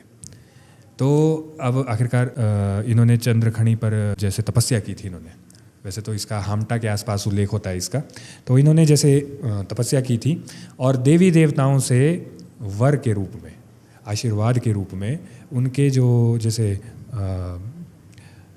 ऊर्जा के संबंध में हम कह सकते हैं, यानी कि लोक कल्याण के लिए उन्होंने अपने आप के अपनी एक प्रतिमूर्ति, एक प्रतिकृति ये ऋषि जमदग्नि जी को प्रदान की थी। तो कहते हैं कि वो 18 रूप, वैसे तो मुख का उल्लेख है इनका, तो 18 मुख इन्होंने एक टोकरी में एकत्रित किए थे। अच्छा। एक टोकरी में एकत्रित करके जब ये इसे ला रहे थे अपने साथ, तो चंद्रखणी पर्वत पर, अब कई जगह पर इसका उल्लेख आता है सागू राक्षस, और कई जगह पर मैक्सिमम जो मूल रूप से ये है बाणासुर, जिसकी जो राजधानी सराहन हुई थी। बाणासुर जो हमारे शिव जी की तपस्या करके रक्षताल से शक्तियाँ प्राप्त करके, और ये आए थे आपके सराहन हमारा रामपुर में एक इलाका पड़ता है, वहाँ पर इन्होंने अपनी राजधानी बसाई थी। तो वहाँ इनकी वैसे जहाँ तक मैं जानता हूँ तो इनकी पूजा होती है देव रूप में, क्योंकि जब ये आते हैं अपना राज्य साम्राज्य स्थापित करते हैं तो एक तरह से देवतुल्य ही माने जाते हैं। तो कहते हैं कि जमदग्नि जी और बाणासुर की आपस में शत्रुता थी, तो बाणासुर किसी भी तरह से जमदग्नि जी को नुकसान पहुंचाना चाहता था। तो चंद्रखणी पर हामटा से होते हुए चंद्रखणी तक ये इनके बीच में युद्ध हुआ था। बाणासुर ने इनको कई तरीके से जो है वश में करने की कोशिश की, लेकिन ये अब जमदग्नि जी को पार नहीं पा सका। तो कहते हैं कि जब जमदग्नि जी को ये नुकसान नहीं पहुंचा सके थे बाणासुर, तो इन्होंने क्या किया था कि क्रोध में आकर के तूफान पैदा कर दिया था, और जो करड़ू जिसमें ये अलग अलग देवी देवताओं के जो मुख थे, 18 मुख थे, इन्होंने तूफान से ये करड़ू उड़ा दिया। अच्छा। और उस तूफान से क्या हुआ कि ये 18 करड़ू के जो मुख थे, करड़ू के भीतर 18, एक करड़ू में 18, इस 18 मुख जो अलग अलग 18 जगह पर स्थापित हुए, और फिर वो वहाँ पर जैसे वहाँ के मुख्य देवी या देवता के रूप में, इसमें से जो हमारे जो एकमात्र हमारी जो भागासिद्ध माता है हमारी पीढ़ी की एकमात्र देवी है ये इन 18 करड़ुओं में, बाकी सारे मेल फॉर्म में है मतलब। तो बाकी इस तरह से जो हमारे 18 करड़ू जो बने अस्तित्व में आए ना। हमारे दशहरे में जैसे आपको पता है कि रथ को खींचा जाता है, देवी देवताओं भी बहुत सारे होते हैं जी। तो दशहरे में रथ को क्यों खींचा जाता है जी, और इसके पीछे की क्या कहानी है? नीरज भाई, ऐसा है कि दशहरे से पहले मैं अपने गाँव में जो उत्सव होते हैं थोड़ा सा उस पर मैं प्रकाश डालना चाहूँगा। अब होता क्या है कि हमारे देव इतिहास में, हमारे बड़े बुजुर्गों से भी हमने ये सुना है, तो देव इतिहास में क्या कहा जाता है कि जैसे पाप जब बढ़ता है तो उसका निवारण ज़रूरी है। क्यों? क्योंकि ये पाप ना सिर्फ मानव समाज को दूषित करता है, ना सिर्फ उनके कार्यों में, उनके कल्याण में बाधा डालता है, ये उसके साथ साथ देवी देवताओं को भी हानिकारक होता है, क्योंकि इससे देवी देवताओं का तप भी घटने लगता है। जो उनकी शक्तियाँ होती है अपनी अर्जित की हुई होती है। ऐसा नहीं है कि हमारे देवी देवता जो 24/7 मतलब कि शक्तिशाली बने रहते हैं, इनका भी तप घटता है। एक तरह से ये भी तपस्वी है। तो जो हम रेगुलर रूप में अपने देवी देवताओं की पूजा करते हैं, ये एक तरह से इनका आवाहन होता है, इनकी ऊर्जाओं का भंडारण, यानी कि ये थोड़ा पावर मतलब अपनी बनाए रखें और अपनी कृपा हम सभी पे बनाए रखें।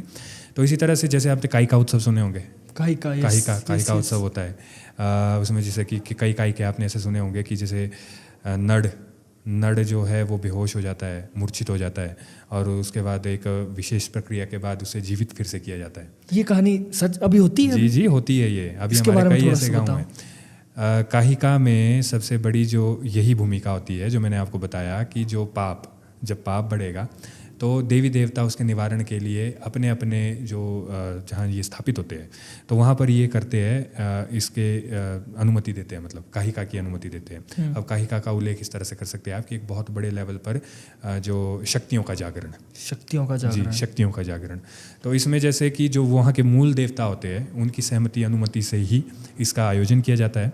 और जो नड़, जो हमारी भाषा में नौड़ बोलते हैं, वैसे इसको नौड़ मीन्स वो इसी बिरादरी से संबंधित परिवार के सदस्य होते हैं और इसी काहिका उत्सव के लिए उनका जो स्थान होता है।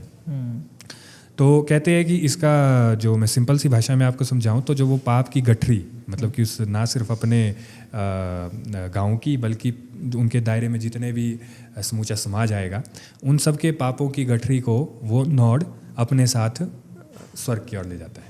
अच्छा जी। तो जैसे कि उस भार को वो अपने साथ जो भी उस क्षेत्र में विपदा आपदा आने वाली हो, अब ये देवी देवता ये तो सारी चीज़ें जानते हैं, तो वो क्या करते हैं कि वो उस गठरी को, वैसे इसे कहते हैं कि पाप की गठरी, भार उठाते हैं भाई, तो वो देवी देवता शक्ति प्रदान करते हैं और कहते हैं कि ये जो काहिका जो परंपरा है ये बड़ी ज़बरदस्त परंपरा है। इसमें ऐसा भी हुआ है कि जैसे नौड़ अगर कई बार देव प्रक्रिया में बाधा ज़्यादा हो जाए तो नौड़ फिर वो डेड, मतलब मर जाता है। जी, वो उनके जैसे होते एक्चुअल में वो एक तरह से आप साइंस की भाषा में बोले तो वो कोमा में ही चले जाते हैं। कोमा में उनके बिल्कुल से मूर्छित होकर के बॉडी में कोई मूवमेंट नहीं होती, किसी तरह से उनका ना हार्ट बीट और किसी तरह से उनका सांस वगैरह का कोई मतलब अता पता नहीं रहता। लेकिन ये है कि जैसे देवी देवता एक प्रक्रिया के द्वारा उसे वापस लाते हैं, फिर मूर्छित अवस्था में गए हुए नौड़ को, फिर उसे नौड़ को वापस लाके उसे जीवित किया जाता है। तो जब वो नौड़ वापस आके जीवित हुआ तो उस प्रक्रिया को सफल माना जाता है। सफल माना जी जाता है। तो ये समझा जाता है कि अब देवताओं ने अपनी शक्तियां दोबारा से अर्जित कर ली है और वो जो भी उस क्षेत्र में आपदा विपदा पाप का बोझ वो सारा देवता ने और उसमें ना लिंग की पूजा और गालियां भी दी जाती है, उसके पीछे ये दरअसल काहिका एक तरह का नहीं है, ये अलग अलग तरह के। कुछ नौड़ वाले होते हैं जिसमें नौड़ मूर्छित होगा, फिर एक पूरी प्रक्रिया के द्वारा जो है उनको उनका जो भी जो वापसी की प्रक्रिया की जाएगी। इसमें एक चीज़ आप ध्यान रखिएगा कि नौड़ परंपरा ये बहुत ही रेयर और बहुत ही एक तरह से रिस्की हम बोल सकते हैं, क्योंकि इसमें खतरा बहुत है। आपने निर्मंड का भूंडा उत्सव के बारे में सुना होगा। हाँ, ये दिवाली के आसपास होता है ना। जी, भूंडा उत्सव है और ये वैसे दिवाली के आसपास नहीं, ये होता है मेरे ख्याल इसका जहाँ तक मैं जानता हूँ तो काफ़ी सालों बाद होता है ये। अच्छा जी, ये हर साल होने वाली बात नहीं है। अच्छा ये अच्छा हर साल होने वाली बात नहीं है इसका। अब तो जहाँ तक मैंने देखा था इसको तो ये आज से करीब 15 साल तो इसको हो गए आराम से, जो लास्ट हुआ था ये।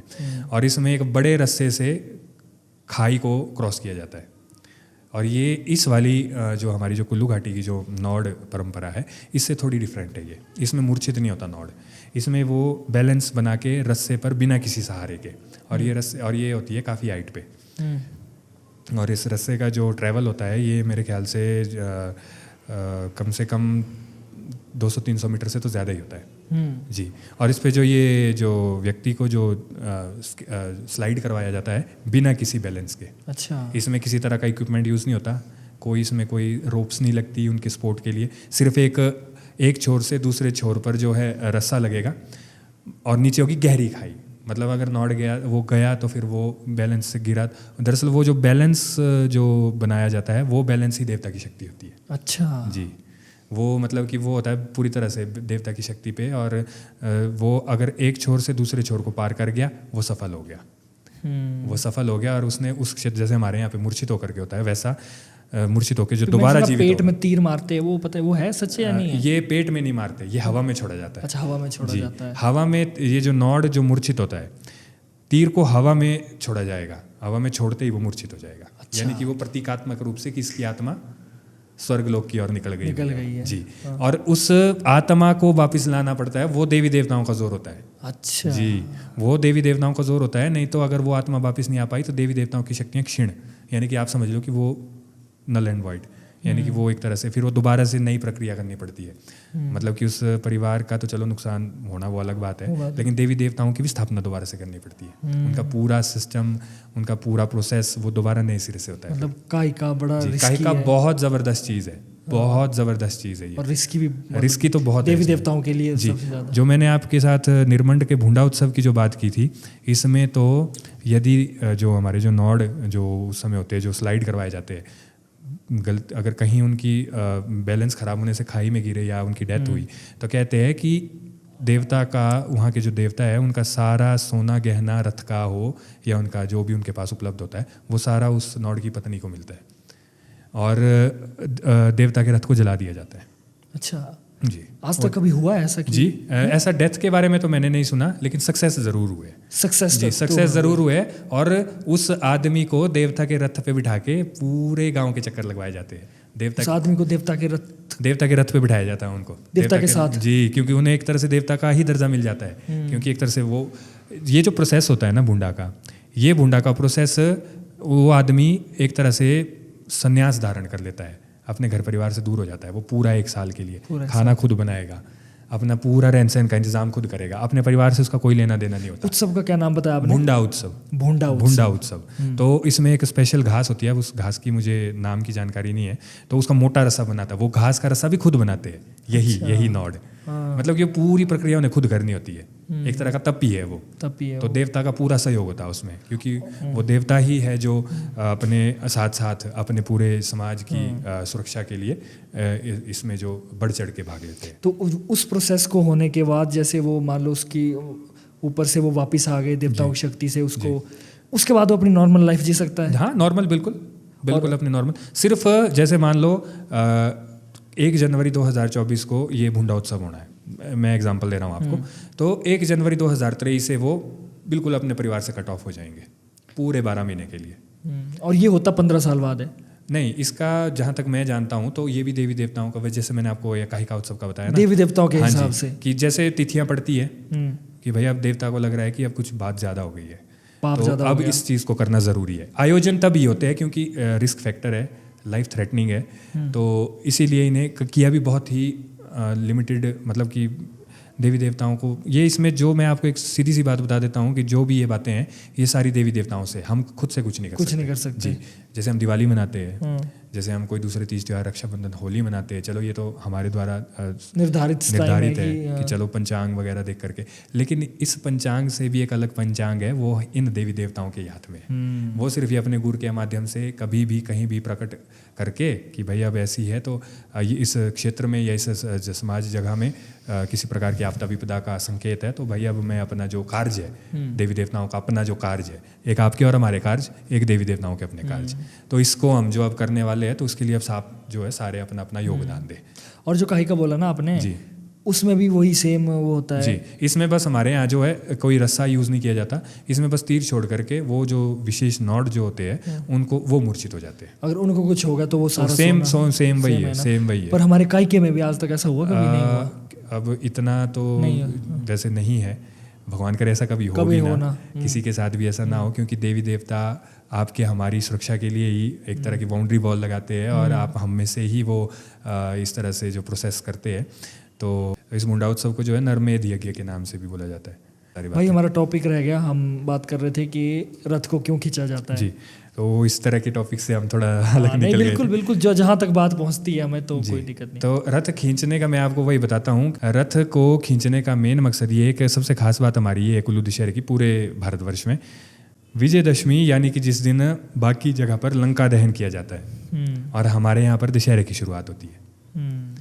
तो रथ को खींचना ये एक प्रक्रिया है जिसमें कि मतलब कि वही जो छोटी छोटी स्मॉलर चीज़ जो काहिका में हम करते हैं, सेम चीज़ वो ये है, यानी कि रघुनाथ जी को ला करके उनका यहाँ अस्थाई शिविर ढालपुर में उनका 7 दिनों तक उनको रखना, और उसके बाद 7वें दिन जो है उनको लंका दहन ले जाना। तो ये जो भी पूरी प्रक्रिया की जाती है, चाहे वो रथ खींचना हो, चाहे देवी देवताओं का साथ चलना हो, तो ये वही मतलब कि जो भी आपदा विपदा होने वाली हो या जिसके संकेत हो या पाप का निवारण करना हो, समस्याओं का हल करना हो, तो ये वही प्रक्रिया के अनुरूप ये सारी चीज़ें की जाती है। छोटी छोटी फॉर्म में ये काहिका जैसे गांव-गांव में अपने देवी देवता अपने स्थान पे करते हैं, लेकिन मुख्य रूप से इकट्ठे होकर के ये सारे यहाँ पर आते हैं। सारे दशहरे हमारे जो 18 करोड़ की 100 जो हमारी ढालपुर कही जाती है जी। दशहरे में जब हमारे देवी देवता चलते हैं जी। तो उनके आगे बहुत सारे साजो सामान चलते हैं, जैसे ढोल नगारा नरसिंगी, तो वो बाजे यंत्र क्यों मतलब रखे जाते हैं? इससे मैं थोड़ा सा आपको थोड़ा हमारे साथ रिलेट करके, जैसे हम ह्यूमंस हैं, अब आपको एक मैं बात बताता हूँ। आप जानते हैं कि हम जो मनुष्य मानव जो हम हैं, सबसे ज़्यादा आकर्षित हमें क्या चीज़ या सबसे ज़्यादा डिस्टर्ब हमें क्या चीज़ करती है? वो है ध्वनि। ध्वनि। तो जैसा कि आप जानते हैं कि अब कभी हम काफ़ी थके आ रहे आते हैं काम से, और अगर हम बहुत बढ़िया सा म्यूज़िक या कोई गाना सुन लेते हैं तो एकदम से हमारा शरीर, माइंड, बॉडी एकदम से रिलैक्स हो जाती है। जो हमारी सेम वे में जो हमारे ढौंस है, जैसे ये मैं हमारे अपनी भाषा में बोल रहा हूँ, जो आप वाद्य यंत्रों की बात कर रहे हैं, तो देवता का आपने जो जलसा देखा होगा, जिसमें मतलब कि उनका पूरा जो जत्था चलता है, आगे आगे हमारे तुरही वाले, नरसिंह, हमारे करनाली वाले बोलते हैं, तो ये हमारे बजाने वाले जो फूंक मारकर बजाने वाले जो ध्वनि यंत्र होते हैं, और इसके बाद बाजे, बड़े बड़े ढोल। तो इसमें सबसे पहले मैं आपको ले चलता हूँ जो मुख्य ढौंसी होता है, मतलब मुख्य बाजगी जिसको हम बोल सकते हैं। तो एक छोटा ढोल के शेप में एक गोल जो आपने देखा होगा, ढौंसी, जो देवता का मुख्य होता है, मतलब वो ढौंस, इसे हम हमारी भाषा में ढौंस कहा जाता है, और जो उसको बजाने वाला वो ढौंसी कहा जाता है। ढौंसी एक भी हो सकता है, 3 भी हो सकते हैं। और इससे थोड़ी बात याद है कि बचपन में हम ना एक दूसरे को बोला करते स्कूल में, ढौंसी है। मेरे को याद आ, ढौंसी बोलते हैं, जैसे ठेठ वर्ड एक ढौंसी। तो ढौंसी जैसे भाई वो मुख्य जो इसके, देखिए बाकी वाद्य यंत्र, बाकी बाजे हों, नो मैटर, कोई फर्क नहीं पड़ता, लेकिन ढौंसी का होना बहुत ज़रूरी है। क्योंकि ये जो ढौंसी है, ये देवता को एक तरह से जागृत रखता है, देवता को एक तरह से एक फ्लो में रखता है। बिना ढौंसी के देवता नहीं है। ढौंसी के पास वार बोलते हैं, बार, यानी कि जो वो धुन देता है, झूणा धुन देनी, देवता की शक्ति को उच्च से उच्चतर की ओर ले जाना, देवता को अपने जो उसके जो देवता का जो रथ है, देवता को रथ में मतलब कि एक तरह से जागृत करना, मतलब कि तो आपने देखा होगा कि देवता के रथ जो मूवमेंट करते हैं, राइट लेफ्ट जो टिल्ट करते हैं हमारे जो, तो वो एनर्जी उस ढौंसी से संबंधित होती है, और वही एनर्जी देवता के रथ के साथ साथ देवता के गुरु को भी आती है। तो वो जो, अब चलिए ये तो एक तरह से जो एक भाषा ही हम कह सकते हैं, अब जैसे हम आप बोल करके अपनी बातें एक दूसरे के सामने रखते हैं, लेकिन ये जो ढौंसी होते हैं, ये उस धुन के द्वारा, उस बाजे के, ढोल के, नगाड़े के साउंड के द्वारा देवता के साथ अपना संपर्क करते हैं। अच्छा। और देवता को चलाना, देवता को बैठाना, देवता को जो अगर देवता बैठाए हैं उनको उठाना, हर एक प्रोसेस के लिए अलग धुन है, हर एक प्रोसेस के लिए, यहाँ तक कि देवता को जगाना, देवता को सुलाना। अच्छा जी। नृत्य करवाना, देवता को डांस करवाना, तो उसके लिए अलग धुन। और यदि आप चढ़ाई चढ़ रहे हैं या ऐसे किसी सुनसान इलाके से चल रहे हैं, अब मैं इसमें थोड़ा सा जोगनियों को भी जोड़ूंगा। तो इसमें क्या है कि जो जोगनियाँ हैं वो बहुत पॉजिटिव और बहुत ही ताकतवर है। इन्हें कई जगह पर देवताओं से भी ऊंचा स्थान दिया गया है। एक तरह से ये कन्याएं हैं, कन्या रूप में है, बिल्कुल पवित्र है और काफ़ी पूजनीय और सर्वमान्य देवियाँ हैं। इसमें क्या है कि कई बार ऐसा बोलते हैं कि वो जोगनियाँ देवता के रथ को स्थिर भी कर देती है। अच्छा जी। तो इस समय देवता का फिर रथ का मतलब अपने में मतलब कोई पासा नहीं रहता।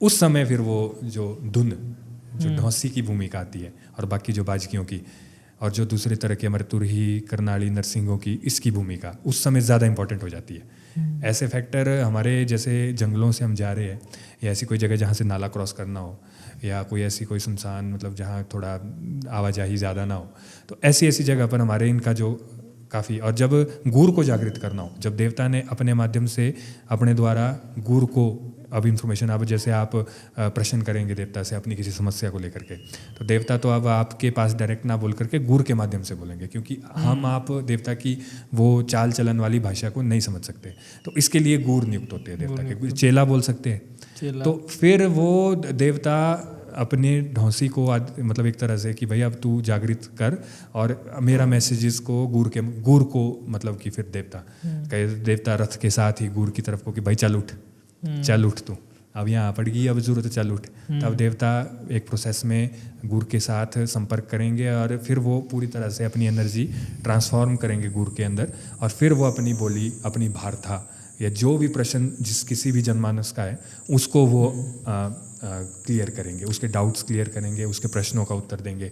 फिर उन्हें वो भी मतलब कि जो दिखाई देता है, जो आप और हम नहीं देख सकते, वो सारा मतलब कि वो क्लियर करते हैं। जैसे ना छोटे बच्चे देवता का रथ बनाते हैं जी, और हमने भी बचपन में देवता का रथ बनाया है, और वैसे ही पूरा एक कहते हैं कि एक क्लोन सा बना के हमने वैसी एक्टिंग की हुई है। जी जी जी। तो छोटे बच्चों का वो रथ बनाना और पूरी देव नीति को कॉपी करना, क्या ये सही है या गलत है, या क्या आप क्या नज़रिया है इसमें? देखिए भाई, बुजुर्ग और बुजुर्गों के बुजुर्ग, तो जिनसे हम सुनते आए हैं कि कभी भी अगर इस तरह का कोई काम हो रहा हो, जो बच्चे जिसमें अपने खुद रथ बना के खेलें, उसके साथ जो भी देव नीति जैसा मतलब कि एक एक्चुअल में होता है, तो उसमें किसी तरह की रोक टोक नहीं करनी चाहिए।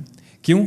हमने अपने बुजुर्गों से, अपने सियाणों से ये बात सुनी है कि देवता खुद खेलने आते हैं। अब आपको एक बात और मैं जोड़ के बताता हूँ इसमें, आप भी, हम भी, हमारा कुल्लू के जनमानस जितने भी हमारे दर्शक है ये भी जानते हैं कि हमारे जो बड़े बुजुर्ग हैं जो देव नीति से जुड़े हुए हैं, डायरेक्ट इनडायरेक्टली किसी न किसी रूप में, ये जो हमारे घर के जो बड़े जो देवता होते हैं, गृह कुल जो होते हैं, मतलब कि किसी न किसी रूप में ये हमारे बुजुर्ग ही है। हमारे दादा, लकड़ दादा या पिता माता, जो भी आप मानना चाहें, जो भी, लेकिन है ये हमारे सियाणे, है ये हमारे बुजुर्ग। और आप इस बात को भी मानेंगे कि पीढ़ियाँ कितनी आई, कितनी चली गई और कितनी अभी आनी है, ये बुजुर्ग साथ चलते रहेंगे किसी भी रूप में। अब अगर जैसे अब कौन से हमारे ऐसे बुजुर्ग रहे हों, वही इतिहास की बात आती है कि जिनके साथ ये आए। अब हमारे घर के भीतर के देवता हुए, वो गृह कुल कहलाते हैं। अब जिस गांव में हम रहते हैं वहाँ का एक मुख्य देवता, या जिस बिरादरी में हम रहते हैं वैसे मैं बोलूँगा, तो वहाँ का थान देवता हो गया, उस थान का देवता हो गया। अब उस गृह कुल यानी कि घर का देवता, समूह का देवता यानी कि थान देवता, और उसके बाद आपका गांव का देवता जो कि बड़ा देवता या मुख्य देवता भी हम कह सकते हैं। तो सभी की एक अपनी अपनी सीमाएं, जैसे अपनी एक रूल्स एंड रेगुलेशंस, तो एक दूसरे की सहायता भी करते हैं। तो कहीं किसी को बाधा पड़ती है तो अब गृह कुल को अगर पड़ा तो स्थान देवता से आप कर सकते हैं, स्थान देवता से नहीं हुआ तो आप गांव के देवता तक जा सकते हैं।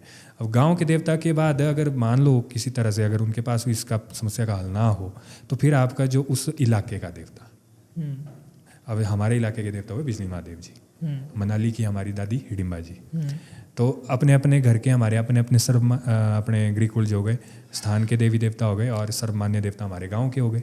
तो इसी तरह से जो बच्चों वाली आप बात कर रहे हैं, हमारे बुजुर्ग शुरू से ही कहते आते थे कि जैसे आप, हम अपने काम पे जाते हैं, ये हमारे साथ साथ चलते हैं, हमारे साथ उठते बैठते हैं। अगर आपका श्रद्धा और विश्वास पक्का है, घर में तो ये है, आस्था श्रद्धा विश्वास में भी है, लेकिन ऐसा है कि अगर आप इनसे मनोकामना करें, इनसे अगर आप सहायता मांगे, तो कहते हैं कि सात जोत के पार भी आप होंगे, ये तब भी आएंगे।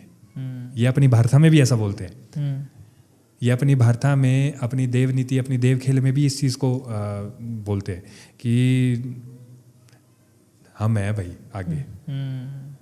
तो एक चीज़ है जो ये मानते चाहते हैं हमारे जो देवी देवता, कि जो नीति है उसे बदला ना जाए, किसी तरह की छेड़खानी ना की जाए, बाकी इनका आशीर्वाद बना रहेगा। और जो बच्चों की खेलते हैं उनको, जी, बच्चों की जो आप बात कर रहे हैं वो सबसे पॉजिटिव माना जाता है उस इलाके के लिए, सबसे अच्छी बात मानी जाती है उस घर के लिए भी, क्योंकि एक तरह से देवता अदृश्य रूप में बच्चों से साथ वहाँ आपके पास समक्ष जो है प्रस्तुत है, और देवता भी खुश होते हैं उस चीज़ से। एकदम बढ़िया, एकदम बढ़िया तरीके से वो एक तरह से आप कहें तो ये तो वो चीज़ें हैं जो किस्मत वालों को हम कह सकते हैं। अब इसमें मैं चलो एक संदर्भ जोड़ ही देता हूँ। जब बात निकली है तो फेसबुक में मैंने एक वीडियो देखा है, वो हमारे इस जगत सुखिया मनाली साइड का है शायद, या नग्गर साइड का है। तो उसमें क्या होता है कि बच्चे खेल रहे हैं, रथ बना के खेल रहे हैं, और जो वीडियो बनाने वाले भाई है वो क्या करते हैं कि वो बच्चों से पूछते हैं कि इसी साल का है, बल्कि इसी हमारे जो ये आपदा हुई थी इससे कुछ पहले का है जी, तो मार्च या अप्रैल का है शायद वो। तो अब वो वीडियो में वो भाई क्या कहते हैं, वो बच्चों से कहते हैं कि देवा तब दस्त है वो, हालांकि वो बच्चे बढ़िया रथ बना करके उसको वैसे ही झुलाते हुए, और अपने गुर भी बच्चा बना हुआ है और बढ़िया तरीके से। तो भाई बच्चे से पूछते हैं, वीडियो भी बना रहे हैं कि देवा तेवे मतलब भाई देव इस बार जो है सेब कितने रुपए किलो बिकेगा। तो बच्चा जो गूर बना हुआ है और वो एकदम से ही बोल देता है 25 रुपए किलो। और जो भाई जो वीडियो बना रहे होते हैं बेचारे उनके साथ और होते हैं वो सर पकड़ लेते हैं कि अरे ये क्या बोल दिया इसने। यानी कि विश्वास है वो, एक तरह से विश्वास है वो कि जो देव वहाँ प्रकट उपस्थित है इस समय बच्चों के रूप में, एक तरह से वो भविष्यवाणी ही कर रहे हैं। और आप उसके बाद क्या देखते हैं, मार्च अप्रैल की वो जहाँ तक मैं जानता हूँ वो वीडियो थी, जून जुलाई में आपने देखा ना क्या हुआ, कितना नुकसान हुआ।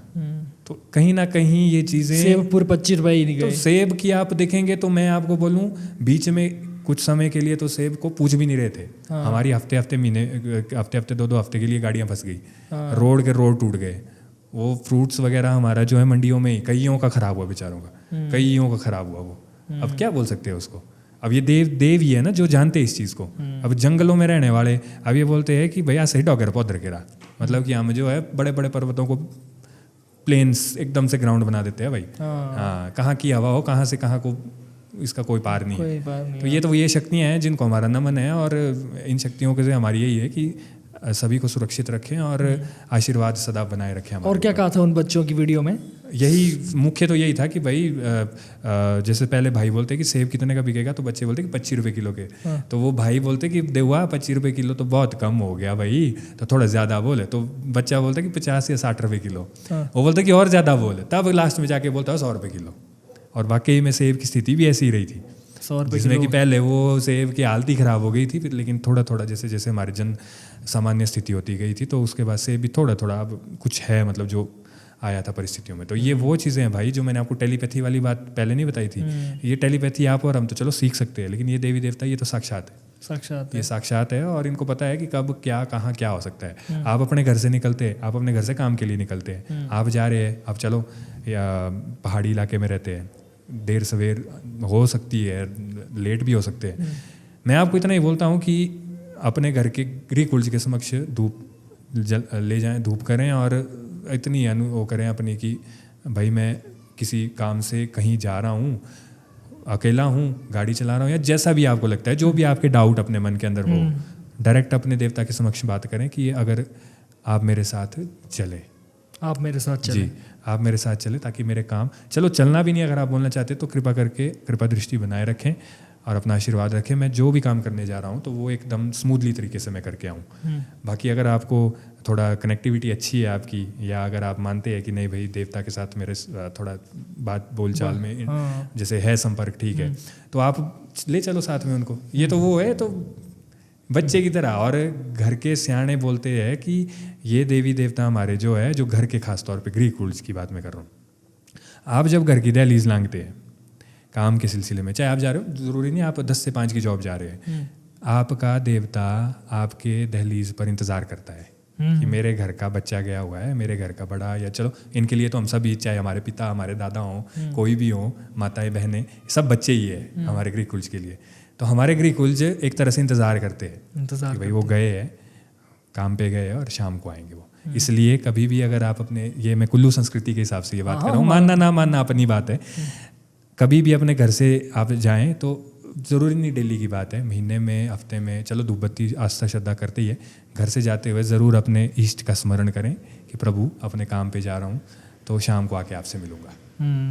एक तरह से ये सम्मान है हमारा इनके लिए, एक तरह से इनके प्रति आस्था और जो मजबूत होती है। और देखिए समस्या से हम तो जूझ रहे होते हैं, और हम अपने घर के देवता को, आपने कहा था कि हम साथ भी ले जा सकते हैं। जी ले जा सकते हैं। अगर आपको लगता है कि बहुत ही कहीं आप सुनसान जगह जा रहे हैं, डरावनी जगह, या कहीं बीच में, कई बार ऐसा होता है कि आप तरह तरह की सिचुएशन फेस करनी पड़ती है, नहीं पता चलता है इंसान के साथ, तो प्रभु ऐसा है कि आप साथ रहें, आप साथ रहें, बस आप साथ रहें, विश्वास रखें वो आपके साथ ही है। लेकिन उस बीच फिर कोई कुछ हम ऐसा, मतलब साफ सफाई का ध्यान रखें, किसी तरह की गंदगी, मतलब आधा खाना या इस तरह का, जैसे अब हमारे सियाने बोलते हैं कि जंगलों में जाना, ज़्यादा चीखना चिल्लाना नहीं, और खाना तो हाथ ज़रूर साफ़ करना बढ़िया तरीके से, और बर्तन भी साफ़ करके एक सही जगह बैग में रखें, मतलब गंदगी किसी तरह की भी ना फैलाएं, क्योंकि इन्हें पवित्रता, साफ़ सफाई और एकदम शांत, मतलब बढ़िया एकदम। देवता खुश है, देवता प्रसन्न है। लेकिन अगर हम खुद जा कर के धूम धड़ाका देवी देवता के स्थान पे जाके किसी तरह की उल्कापात करेंगे तो फिर हमें भी उसी तरह के रिजल्ट देखने को मिलेंगे। तो ये कुछ बातें हैं इसमें जी। हमारे दशहरे में कौन कौन से ऐसे देवी देवता है जिनका दशहरे में होना द मोस्ट इम्पॉर्टेंट होता है, जिनके बिना दशहरा ही नहीं हो सकता? नीतीश भाई, सबसे पहली बात तो ऐसी है कि जैसे सबसे पहले जो हमारे पुरातन काल से हम देखें तो जो जब देवी देवताओं का हमारे कुलुत घाटी में जो स्थान रहा है, तो पहले ये निशान के रूप में थे, उसके बाद ये करडू में हुए, मुख के रूप में हुए, फिर इनकी धीरे धीरे जैसे रथ भी बने, और रथ में जो है मुख्य मोहरा एक ही होता है, और बाकी इनके जैसे असिस्टेंट हम बोल सकते हैं, वाहन बोल सकते हैं, इनके सहायक बोल सकते हैं। तो वैसे तो हमारे मुख्य रूप से अगर कहूँ मैं, एक बात मैं ये बोल देता हूँ कि इम्पोर्टेंस सभी की अपनी अपनी, कोई ऐसा नहीं है कि मतलब अगर ये नहीं हुआ तो ये ऐसा नहीं है। हाँ, बड़े रूप में बिजली महादेव जी हमारे, शिव परिवार पूरा ही उसमें आप सम्मिलित कर सकते हैं, गणेश जी, हमारी माता पार्वती चौंगासना जी, और खुद स्वयं भगवान बिजली महादेव जी, और इसी के साथ साथ दादी हिडिम्बा जी। दादी हिडिम्बा जी तो वो तो देखो, उनका तो राजवंश से सीधा सीधा नाता है, सीधा सीधा नाता। अब कौन उनसे बैर लेगा, कौन उनसे बैर लेना चाहेगा? दादी आई नहीं। और सबसे बड़ी बात यह है कि जब रथ यात्रा शुरू होती है तो आगे आगे दादी हिडिम्बा ही चलती है, आगे आगे चलेगी। और सभी देवी देवताओं के अपने अपने नियत स्थान है, सभी के अपने अपने स्थान है, फिक्स है कौन किस तरफ चलेगा। दादी हिडिम्बा को इनवाइट करने के लिए भी एक प्रोसेस होता है, वो आपने कहा था। इसके लिए प्रोसेस एक दिन पहले ही चलता है। तो इसमें जैसे हमारे ढुंगरी से जब दादी हिडिम्बा चलती है, तो जैसे कल दशहरा मान लो आप, और आज की डेट में दादी हिडिम्बा हमारे रामशिला जो हनुमान जी का मंदिर है, आपने देखा है पुल के साथ, लोहे वाले पुल के साथ रामशिला, वहाँ पर इनका आज जैसे स्टे होगा, आज स्टे होगा इनका। और उसके बाद अगले दिन यानी कि कल के दिन राज यहाँ से हमारे जो सुल्तानपुर से, तो यहाँ से जाएंगे 2 चांदी की छड़े लेके सेवक जाएंगे जी। वो राजा का निमंत्रण होता है कि दादी हिडिम्बा वहाँ है, उनको लेके आना है।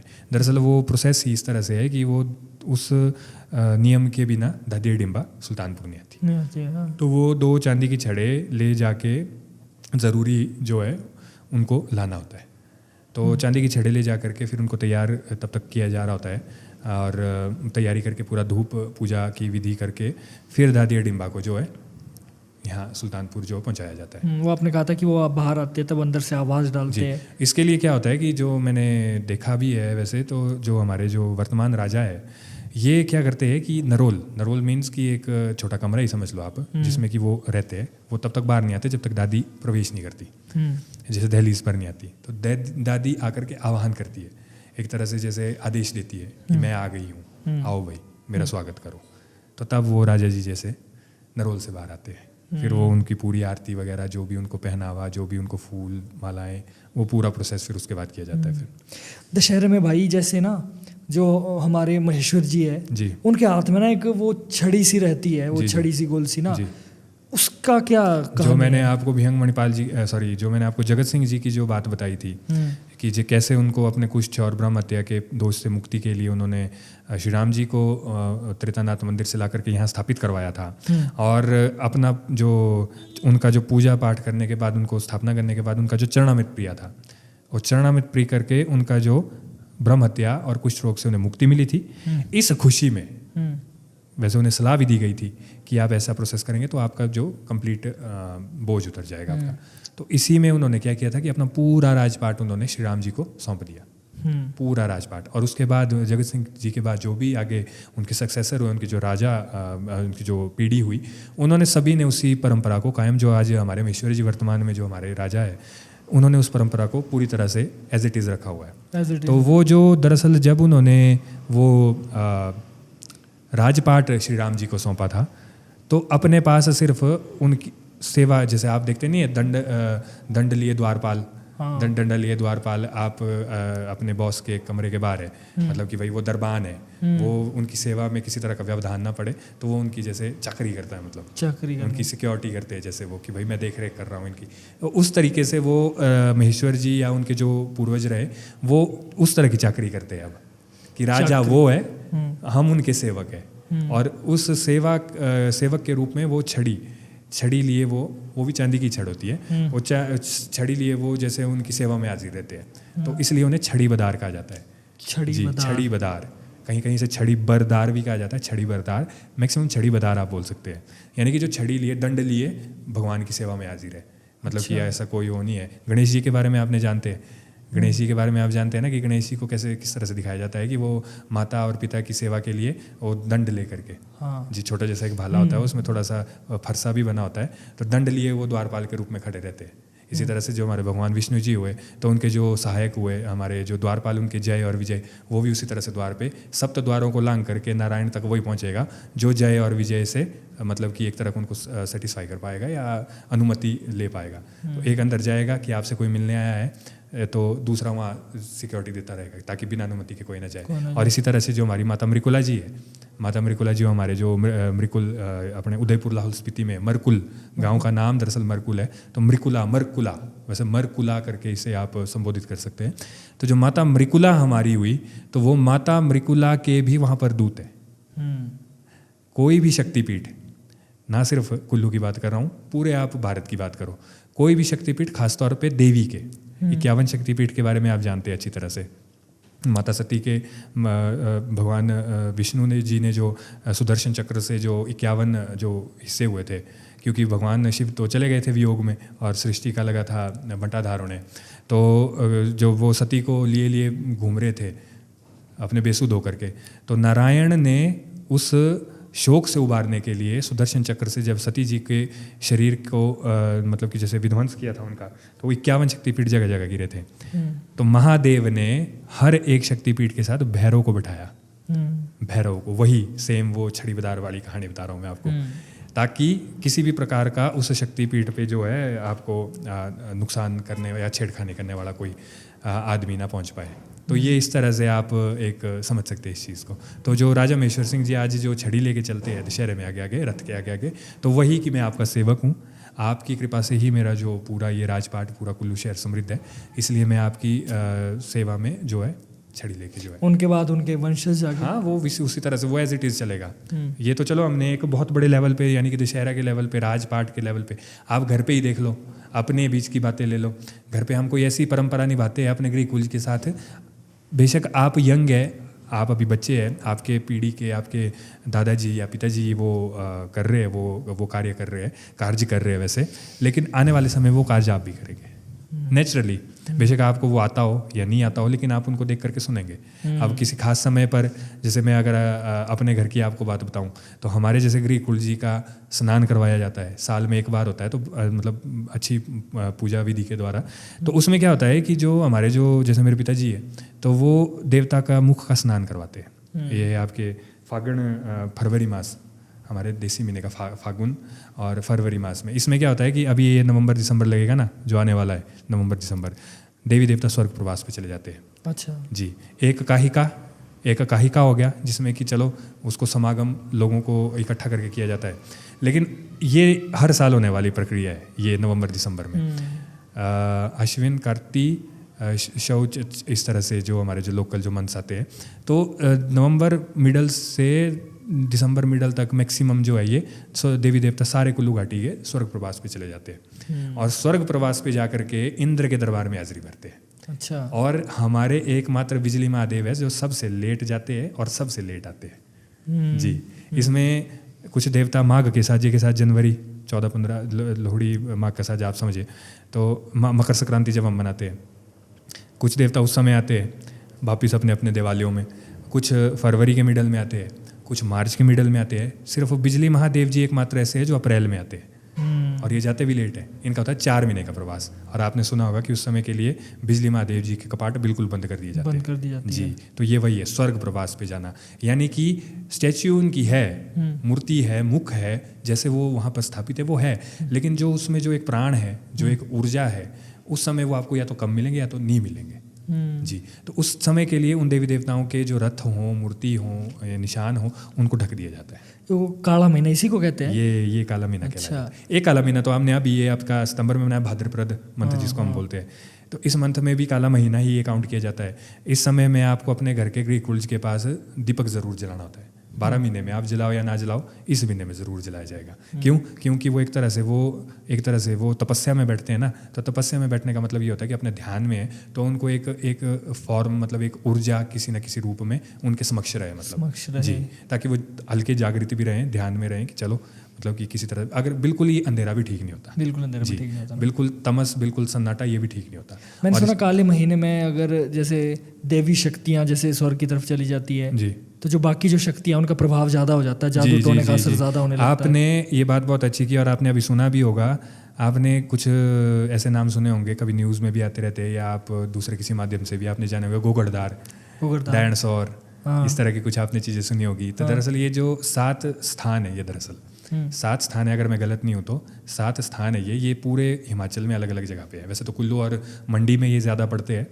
तो इसमें क्या होता है कि देवताओं और डायनों का युद्ध होता है। यस, मैंने अखबार में भी पढ़ा है एक बार ना कि देवता और डायन, इसको थोड़ा सा बताओ। तो इसमें क्या होता है कि जैसे जो मुख्य हमारे जो इलाके के देवी देवता होते हैं, तो इसमें जैसे ग्रुप, देवताओं का ग्रुप अपना अलग, देवी देवताओं का, डायनों का तो देखो फिर डायने तो डायने हैं। तो इसमें क्या होता है कि इनके आपस में इन अलग अलग 7 स्थानों पर युद्ध होते हैं। वैसे मैं जहाँ तक जानता हूँ तो 7 स्थान है, अगर कुछ हो तो उसके लिए मुझे क्षमा कीजिएगा।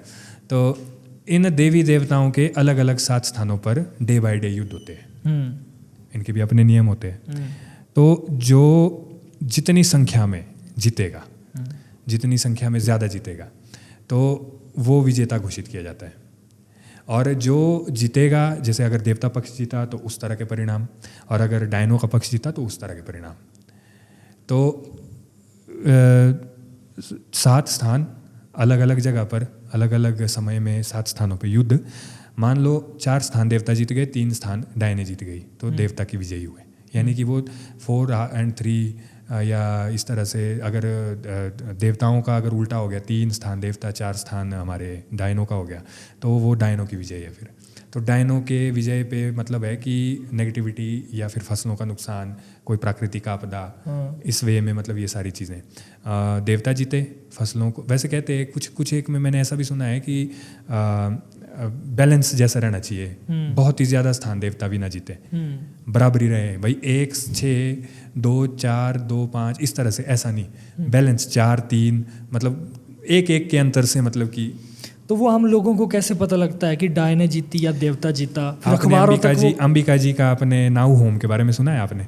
नाऊ होम हमारे अभी आपके नगवाई से ऊपर एक नाऊ गाँव पड़ता है जी, अंबिका जी है, मैं मंडी में पड़ता है ये। तो अंबिका जी के यहाँ होम होता है, बड़े ज़बरदस्त लेवल का होम होता है ये, नाऊ होम, बहुत ज़बरदस्त, बहुत फेमस है ये। रात के समय, हाँ मेला ही बोल सकते हैं आप, मेला बोल सकते हैं आप। और इसमें क्या होता है कि मतलब कि यही जो प्रोसेस होते हैं जो अलग अलग, वैसे ये कि नाऊ होम का मुझे पता है, और एक मंडी साइड जहाँ बगलामुखी माता के वहाँ शायद बगलामुखी जो शक्तिपीठ है हमारा, वहाँ पर भी इसका जो मैंने उल्लेख सुना है। तो उनके गुरुओं के माध्यम से ये बताया जाता है। उनके वो माता, क्योंकि देवी देवताओं के ये ना, तो अलग अलग मुख्य देवी देवताओं के जो स्थान होते हैं, तो उनके देवी देवता बताते हैं ये कि भाई कौन जीता है। तो डायनासोर जो आपने सुना ना, डायनासोर हमारा ये पड़ा, हमारा क्या बोलते फौजड़ से जब आप ट्रैक करते हैं अपना कांगड़ा की तरफ को, टॉप पे ही है, मतलब तो बड़ी ज़बरदस्त जगह है ये भी। तो ये जैसे उनका स्थान माना जाता है, डायनासोर, नाम ही डायनासोर। तो अभी हमारी माता फुंगणी जी, फुंगणी माता कुल्लू की सबसे शक्तिशाली फुंगणी माता, जोगणी, नाम ही ज़बरदस्त। तो इनके माध्यम से भी मतलब कि अभी इनका तो बल्कि कुछ दिनों पहले अभी इनका अपना जो उत्सव भी हुआ तीवुण में या ऐसे, हाँ इसकी मुझे जानकारी थोड़ी कम है। तो यहाँ पर भी माता मतलब कि अपने पूरे रीति रिवाज में, जैसे उनकी पूरी जो उनके जो वस्त्राभूषण है, तो उस तरह से उनकी पूरी प्रक्रिया बताई जाती है, और वो अपने भारता में उल्लेख करते हैं वो कि कौन है, क्या है, कैसा है, आगे आने वाला समय कैसा होगा। तो इस तरह से ये सारी चीज़ें चलती है। तो जैसा आपने जो मुख्य देवी देवता जो दशहरे में जो हमारे सम्मिलित होने चाहिए, तो उसमें तो बिजली महादेव जी, हमारी दादी हिडिम्बा जी, और 2 बहनें जो हमारी माता भिखली जी, भुवनेश्वरी जगन्नाथी हो गए, और इसी तरह से हमारी माता जगन्नाथी पुईदी जी। तो बिजली महादेव जी और दादी हिडिम्बा तो चलो दशहरे में आते ही आते हैं। इसके अलावा जो दूसरे हमारे अन्य देवी देवता इंपॉर्टेंस उनकी, जमलू जी हमारे पीज के, बल्कि पीज के हमारे, इनकी भी काफ़ी इंपॉर्टेंस है मेले में। तो भिखली माता और जो हमारे पुईद की माता है, ये आती नहीं है, सिर्फ इनके स्थानों से इशारों के रूप में झंडे जो है झुलाए जाते हैं। तो जब झंडे झुलाए जाते हैं तभी रघुनाथ जी के रथ को जो है आगे खींचा जाता है। तो वैसे इन्हें कुल देवियाँ भी कहा जाता है, जिसमें कि हमारी दादी डिम्बा जी, माता दोचा मोचा जी, शर्वरी जी, जिनका कि आयुर्वेदिक हॉस्पिटल के साथ टेंट लगता है। तो यहाँ पर आप राज परिवार की कुल देवियों को मतलब करके जो बोर्ड भी लगाए देखो, तो यहाँ आप इनका दर्शन भी कर सकते हैं, मतलब तो ये है। देवेंद्र भाई, मेरा एक सवाल है आपसे। जी जितने भी ऋषि मुनि रहे, जी। उन्होंने तपस्या के लिए हमारा कुल्लू ही क्यों चुना? नितेश भाई, सबसे पहली बात आपको थोड़ा सा मैं वैज्ञानिक रूप से अगर बोलूँ, साइंटिफिकली वे में बोलूँ, हमारा जो उत्तरी ध्रुव है उसमें बहुत एनर्जी है। और हम अगर अभी आप मैग्नेटिक कंपास के द्वारा देखें भी तो इसकी जैसे डिग्रीज अगर आप एक्यूरेट डिग्री पकड़ते हैं और अगर उस डिग्री में अगर आप मेडिटेशन करेंगे तो आपको बहुत ज़बरदस्त परिणाम मिलेंगे उसके, मतलब उस और फोकस करके उत्तर की तरफ। जी, उत्तर की ओर। उत्तर की ओर जैसे आप एक हमारे जो मेडिकल साइंस में आप जानते होंगे कि उत्तर की ओर सर करके ना सोएं। हाँ जी, क्योंकि इससे आपको ब्लड प्रेशर की शिकायत हो सकती है। क्योंकि हमारा जो माइंड है, जैसे हम पहले ये बात कर चुके हैं कि मैग्नेटिक एनर्जी वेव्स इससे आपको निकलती है। तो होता क्या है कि डायरेक्ट अगर आप किसी ऐसे पोर्टल की ओर आ जाते हैं जो डायरेक्ट आपको खींच ले, आपकी एनर्जीज़ को एकदम से कनेक्ट कर ले, और डायरेक्ट वो दिमागी है। और अगर आप सर उस तरफ को करके सो रहे हैं तो, और एक कोई अगर करना चाहे, वैसे तो ऐसा मैं किसी को सलाह नहीं दूंगा, लेकिन अगर कोई करना चाहे तो कुछ एक दिन वो सोने के, वैसे तो उसे नींद ही नहीं आएगी जी। और डिग्री चेक कर लें, उत्तर ध्रुव की डिग्री 0 डिग्री यानी कि, तो एकदम से उसको पता चल जाएगा, मतलब कि। और ब्लड सर्कुलेशन में भी इसका काफ़ी असर पड़ता है, मतलब एकदम से दिमाग की और सारा का सारा ब्लड फ्लो आ जाता है। तो उत्तर ध्रुव बहुत ही ज़बरदस्त हमारा पोर्टल है एक।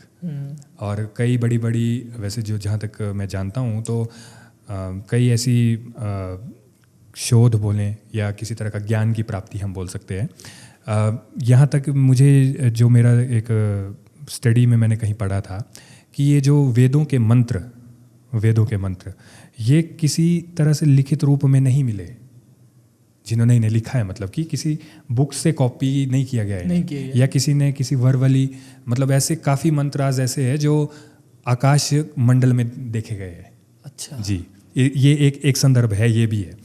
कोई अगर इसके बारे में अगर डिटेल लेना चाहे तो नेट से वो कर सकते हैं। जहाँ मैंने पढ़ा था तो वो ये था कि मंत्रों को देखा गया था जी। जो वेदों के जो सूक्तियाँ हैं, जो उक्तियाँ हैं, ये देखे गए थे। ये एनर्जी की फॉर्म में, अब इसे अक्षर माने या किसी तरह से कोई वेव्स के तरीके से, तो इन्हें दरअसल उत्तराखंड में उत्तरी भाग में, मतलब कि क्योंकि यहाँ पर हम पृथ्वी जो हमारी जो है आकाशगंगा के सबसे नज़दीक होती है। और आप अगर सितंबर, अक्टूबर, नवंबर जो सर्दियों के हमारे टाइम पीरियड होते हैं, इस समय में आप दक्षिण से उत्तर की ओर एक लेयर देखेंगे आसमान में। आकाशगंगा ही है वो, आकाशगंगा 9 सभ्यताओं में से 9 आकाशगंगाओं में से, जिसमें मतलब कि हमारा एक घर पृथ्वी भी है। तो इस एक मोटी परत, एक धुएं के हल्के रोशनी वाले बादल आपको दिखेंगे, तो वो आकाशगंगा इसी से उत्तर की ओर गुजरती है। वो अभी भी, बल्कि आप मौसम साफ होगा तो जैसे पूर्णिमा में तो आप नहीं देख पाएंगे जब चांद बढ़ रहा होता है, अमावस्या के समय में आपको ज़रूर दिखेगी वो। अच्छा। आप जानते हैं 3.5 डिग्री के आसपास हमारी पृथ्वी अपने अक्ष पर उठती, जो टिल्ट करती रहती है, झुकती रहती है। इसी से हमारे सर्दी गर्मी भी बनते हैं। ये ज्योग्राफी में भी हम आराम से इसके बारे में पढ़ सकते हैं। तो जिस समय ये जो उत्तरायण और दक्षिणायन, ये 2 खास बातें होती है, इस पर हम फिर कभी विचार विमर्श करेंगे। तो 6 महीने उत्तरायण के, 6 महीने दक्षिणायन के, इस तरह से। तो मैक्सिमम टाइम पे जब हमारी पृथ्वी उत्तरायण होती है, यानी कि सूर्य पृथ्वी हमारी जो उत्तर की ओर अक्ष पे झुकती है अपने 3.5 डिग्री की ओर, तो हम इस समय आकाशगंगा के सबसे नज़दीक होते हैं। अच्छा जी। और ये वो समय होता है जिस समय हम एनर्जीज, आप उस एनर्जी को किसी भी रूप में ले लो, नॉलेज के रूप में ले लो, किसी पावर, सुपरनेचुरल पावर के रूप में ले लो, उस एनर्जी को सबसे ज़्यादा कैच कर सकते हैं हम। ये एक साइंटिफिक व्यू हो गया जी, ये है। और दूसरा एक आध्यात्मिक व्यू। आध्यात्मिक व्यू में मैंने आपको बता दिया, जैसे वेदों के उल्लिखित मंत्र, कुछ एक मंत्राज के बारे में ये मैंने जाना है कि वो जो है आकाश मंडल में देखे गए थे। अच्छा, हाँ, यस जी, वो आकाश मंडल में देखे गए थे। और वो यही समय था देवताओं के उत्तरायण का। और इसी समय पे हम सबसे नज़दीक होते हैं इस मैग्नेटिक फोर्स के, इस एनर्जी के सबसे नज़दीक होते हैं। और कोई भी अगर अपनी, वैसे तो हम अभ्यास के द्वारा इस चीज़ को कर सकते हैं, अगर इस चेतना के स्तर को बढ़ा सकें तो हम ब्रह्म की ओर जा सकते हैं। और इसी आकाशगंगा के माध्यम से हम वो ऊर्जा को पा करके अपने, चलो जिस भी क्षेत्र में हम माहिर हों, ज़रूरी नहीं है कि आप एक ही काम कर सकते हो, आप कई तरह के काम कर सकते हैं। और जो हमारे ये ज्ञान है ये ईश्वर से ही।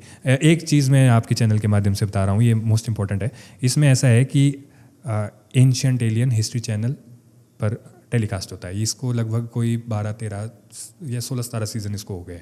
इसको ज़रूर देखें। जितने ब्यूटीफुल तरीके से इन्होंने डिस्क्राइब किया है ना, ये भी मेरे नॉलेज का सोर्स है। और ये ना सिर्फ भारत, ना सिर्फ एक जगह, पूरी वर्ल्ड वाइड। और ये हमारे देवी देवताओं को बहुत ही बढ़िया तरीके से डिस्क्राइब करते हैं कि ये देवी देवता, जैसे आप और हम श्रद्धा आस्था से देवी देवता मानते हैं, लेकिन ये इन्हें देवी देवता ना मान करके कोई बहुत ही महान वैज्ञानिक मानते हैं। अच्छा जी, ये ऐसे नहीं बोलते कि भगवान विष्णु, भगवान शिव, हालांकि श्रद्धा पूरी रखते हैं ये, लेकिन ये बताते हैं कि ये जो है कोई बहुत बड़े साइंटिस्ट थे।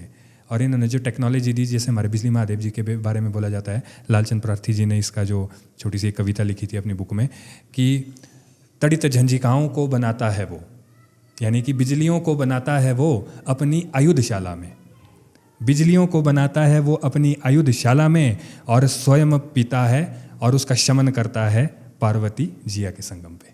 बिजली महादेव। हाँ जी, बिजलियों को बनाता है। और दूसरा संदर्भ की जालंधर को मारने के लिए बिजली का आवाहन किया था इन्होंने, बिजली से तड़ित से उसको जो है कील कर दिया था वहीं। और जो हमारा बिजली महादेव पर्वत आज ये उसी जालंधर का ही एक तरह से जीवाश्म है। तो ये कुछ एक चीज़ें हैं जो, चलिए अब बातें बहुत कुछ श्लोक रह गया आपका। श्लोक में मैं जैसे अब उत्तरकुंठ की जो आप बात कर रहे थे कि हमारे ऋषि मुनि क्यों इसी जगह को चुनते थे, जो मैंने आपको बताया अभी कि क्यों उत्तरायण और दक्षिणायन से कितना फ़र्क पड़ सकता है, मैग्नेटिक वेव्स साइंटिफिकली वे में बताया। आध्यात्मिक रूप से क्योंकि शांत इलाका है।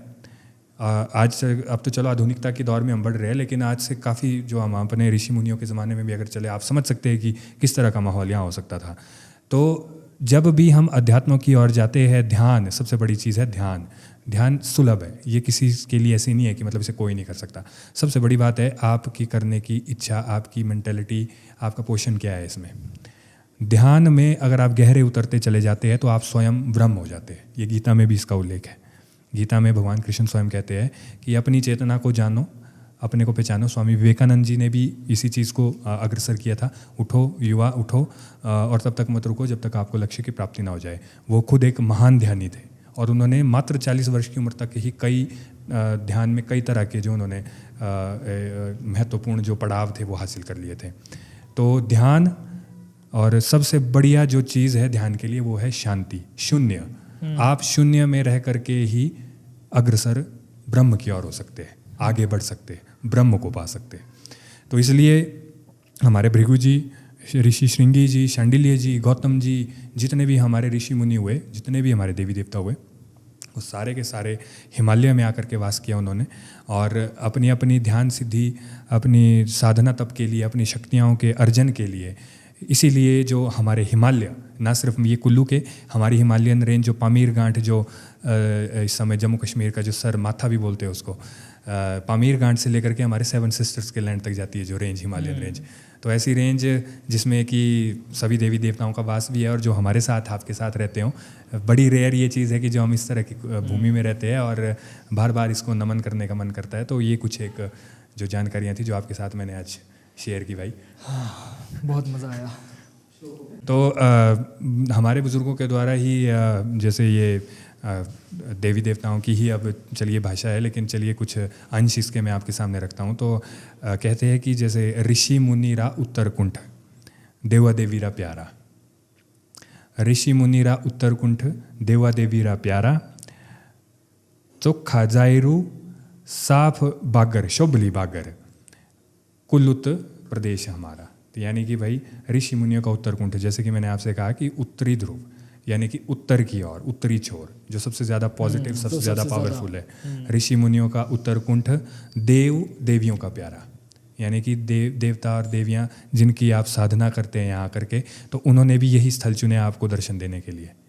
क्योंकि जितना कम आपाधापी का माहौल होगा तो देवी देवता उतने एनर्जेटिक होकर के, क्योंकि उनकी एनर्जी संभालना बड़ा मुश्किल है, बड़ा मुश्किल है।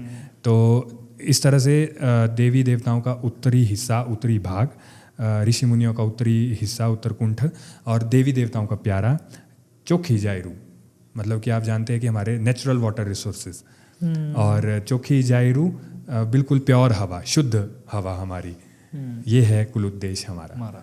जी। वाह जी वाह, मज़ा आ गया।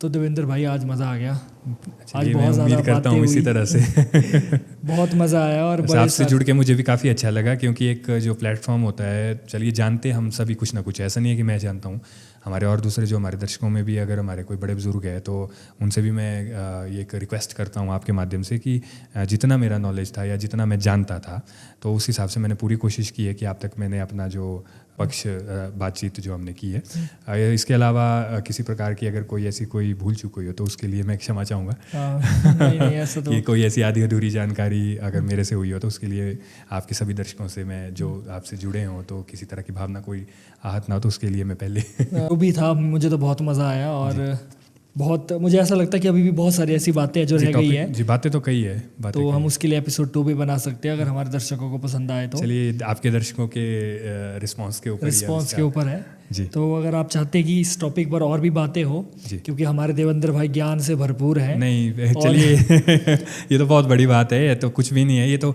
एक छोटी सी मैं इसमें आपका अगर आप टाइम देता हूँ, वेदों के बारे में आपने सुना, वेद हमारे ऋग्वेद, अथर्ववेद, सामवेद, तो सबसे बड़े जो हमारा वेद जो मुख्य, और इसे बल्कि ये हमारे कम्पिटिटिव एग्ज़ाम्स में क्वेश्चन भी आता है, संसार की सबसे एंशियंट बुक संसार की कौन सी है? ऋग्वेद जी। तो जो हमने कुलुत की जो कुछ संदर्भ रखे, कुछ हमने जो अपने देवी देवताओं के जो संदर्भ रखे, हमारे वेदों में भी ये वर्णित है।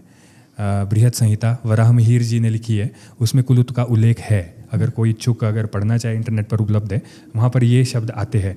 रामायण का उल्लेख भी, रामायण में भी हमारे कुलुत का उल्लेख होता है। श्रृंगी ऋषि जी जिन्होंने पुत्रेष्टि यज्ञ करवाया था दशरथ जी से, जिसके फलस्वरूप श्री राम जी और उनके भाई लक्ष्मण जी, शत्रुघ्न जी और भरत जी जो पैदा हुए थे, तो श्रृंगी जी जो हमारे यहीं से तप किए हुए महामुनि हैं। ऋषि भृगु जी ज्योतिष शास्त्र के महान जो हम टीचर कह सकते हैं उनको, और इसी तरह से वेद व्यास जी जिनका महत्वपूर्ण योगदान है वेदों को लिखने में, जिसके नाम पर आप भृगुतुंग, रोहतांग से अपोजिट भृगुतुंग आता है, और वेद व्यास जी व्यास कुंड जिनके नाम पर हम व्यास जी का भी काफ़ी मतलब कि महत्व है। तो ये कुछ एक बातें हैं जो ना सिर्फ अगर आपको ऐसा लगता है कि आप जानना चाहते हैं तो आपको इन बुक्स के थ्रू हम इसके बारे में और अच्छी तरह से जान सकते हैं। जी। तो चलो, मुझे तो ऐसा लगता है कि हमारी बातें शायद कभी ख़त्म नहीं होने वाली है, और इसलिए हमें एपिसोड 2 का भी इंतज़ार है। चलिए, तो हमारे प्रिय दर्शकों, अगर आपको हमारी ये वीडियो अच्छी लगी हो तो वीडियो को लाइक करें, कमेंट करें और वीडियो को शेयर करें। और हमारी जो एक कोशिश है, हमारे देवी देवताओं, हमारी संस्कृति को, मॉडर्न तो चीज़ें आगे हो ही रही है, और जो संस्कृति हम चाहते हैं हमारी संस्कृति भी आगे हो जाए, तो वो हमारी एक कोशिश है। तो अगर आपको अच्छी लगती है तो आप भी अपनी राय रखें, कमेंट में रखें। जी ज़रूर। और इसी तरह से अगर आपका प्यार और समर्थन भरपूर रूप से मिलेगा तो हम भी उसे अच्छी तरह से आगे के लिए नए तरीके से पेश करेंगे। बिल्कुल बिल्कुल बिल्कुल। तो तब तक के लिए देखते रहिए द लिमिटलेस टॉक। जय भोलेनाथ।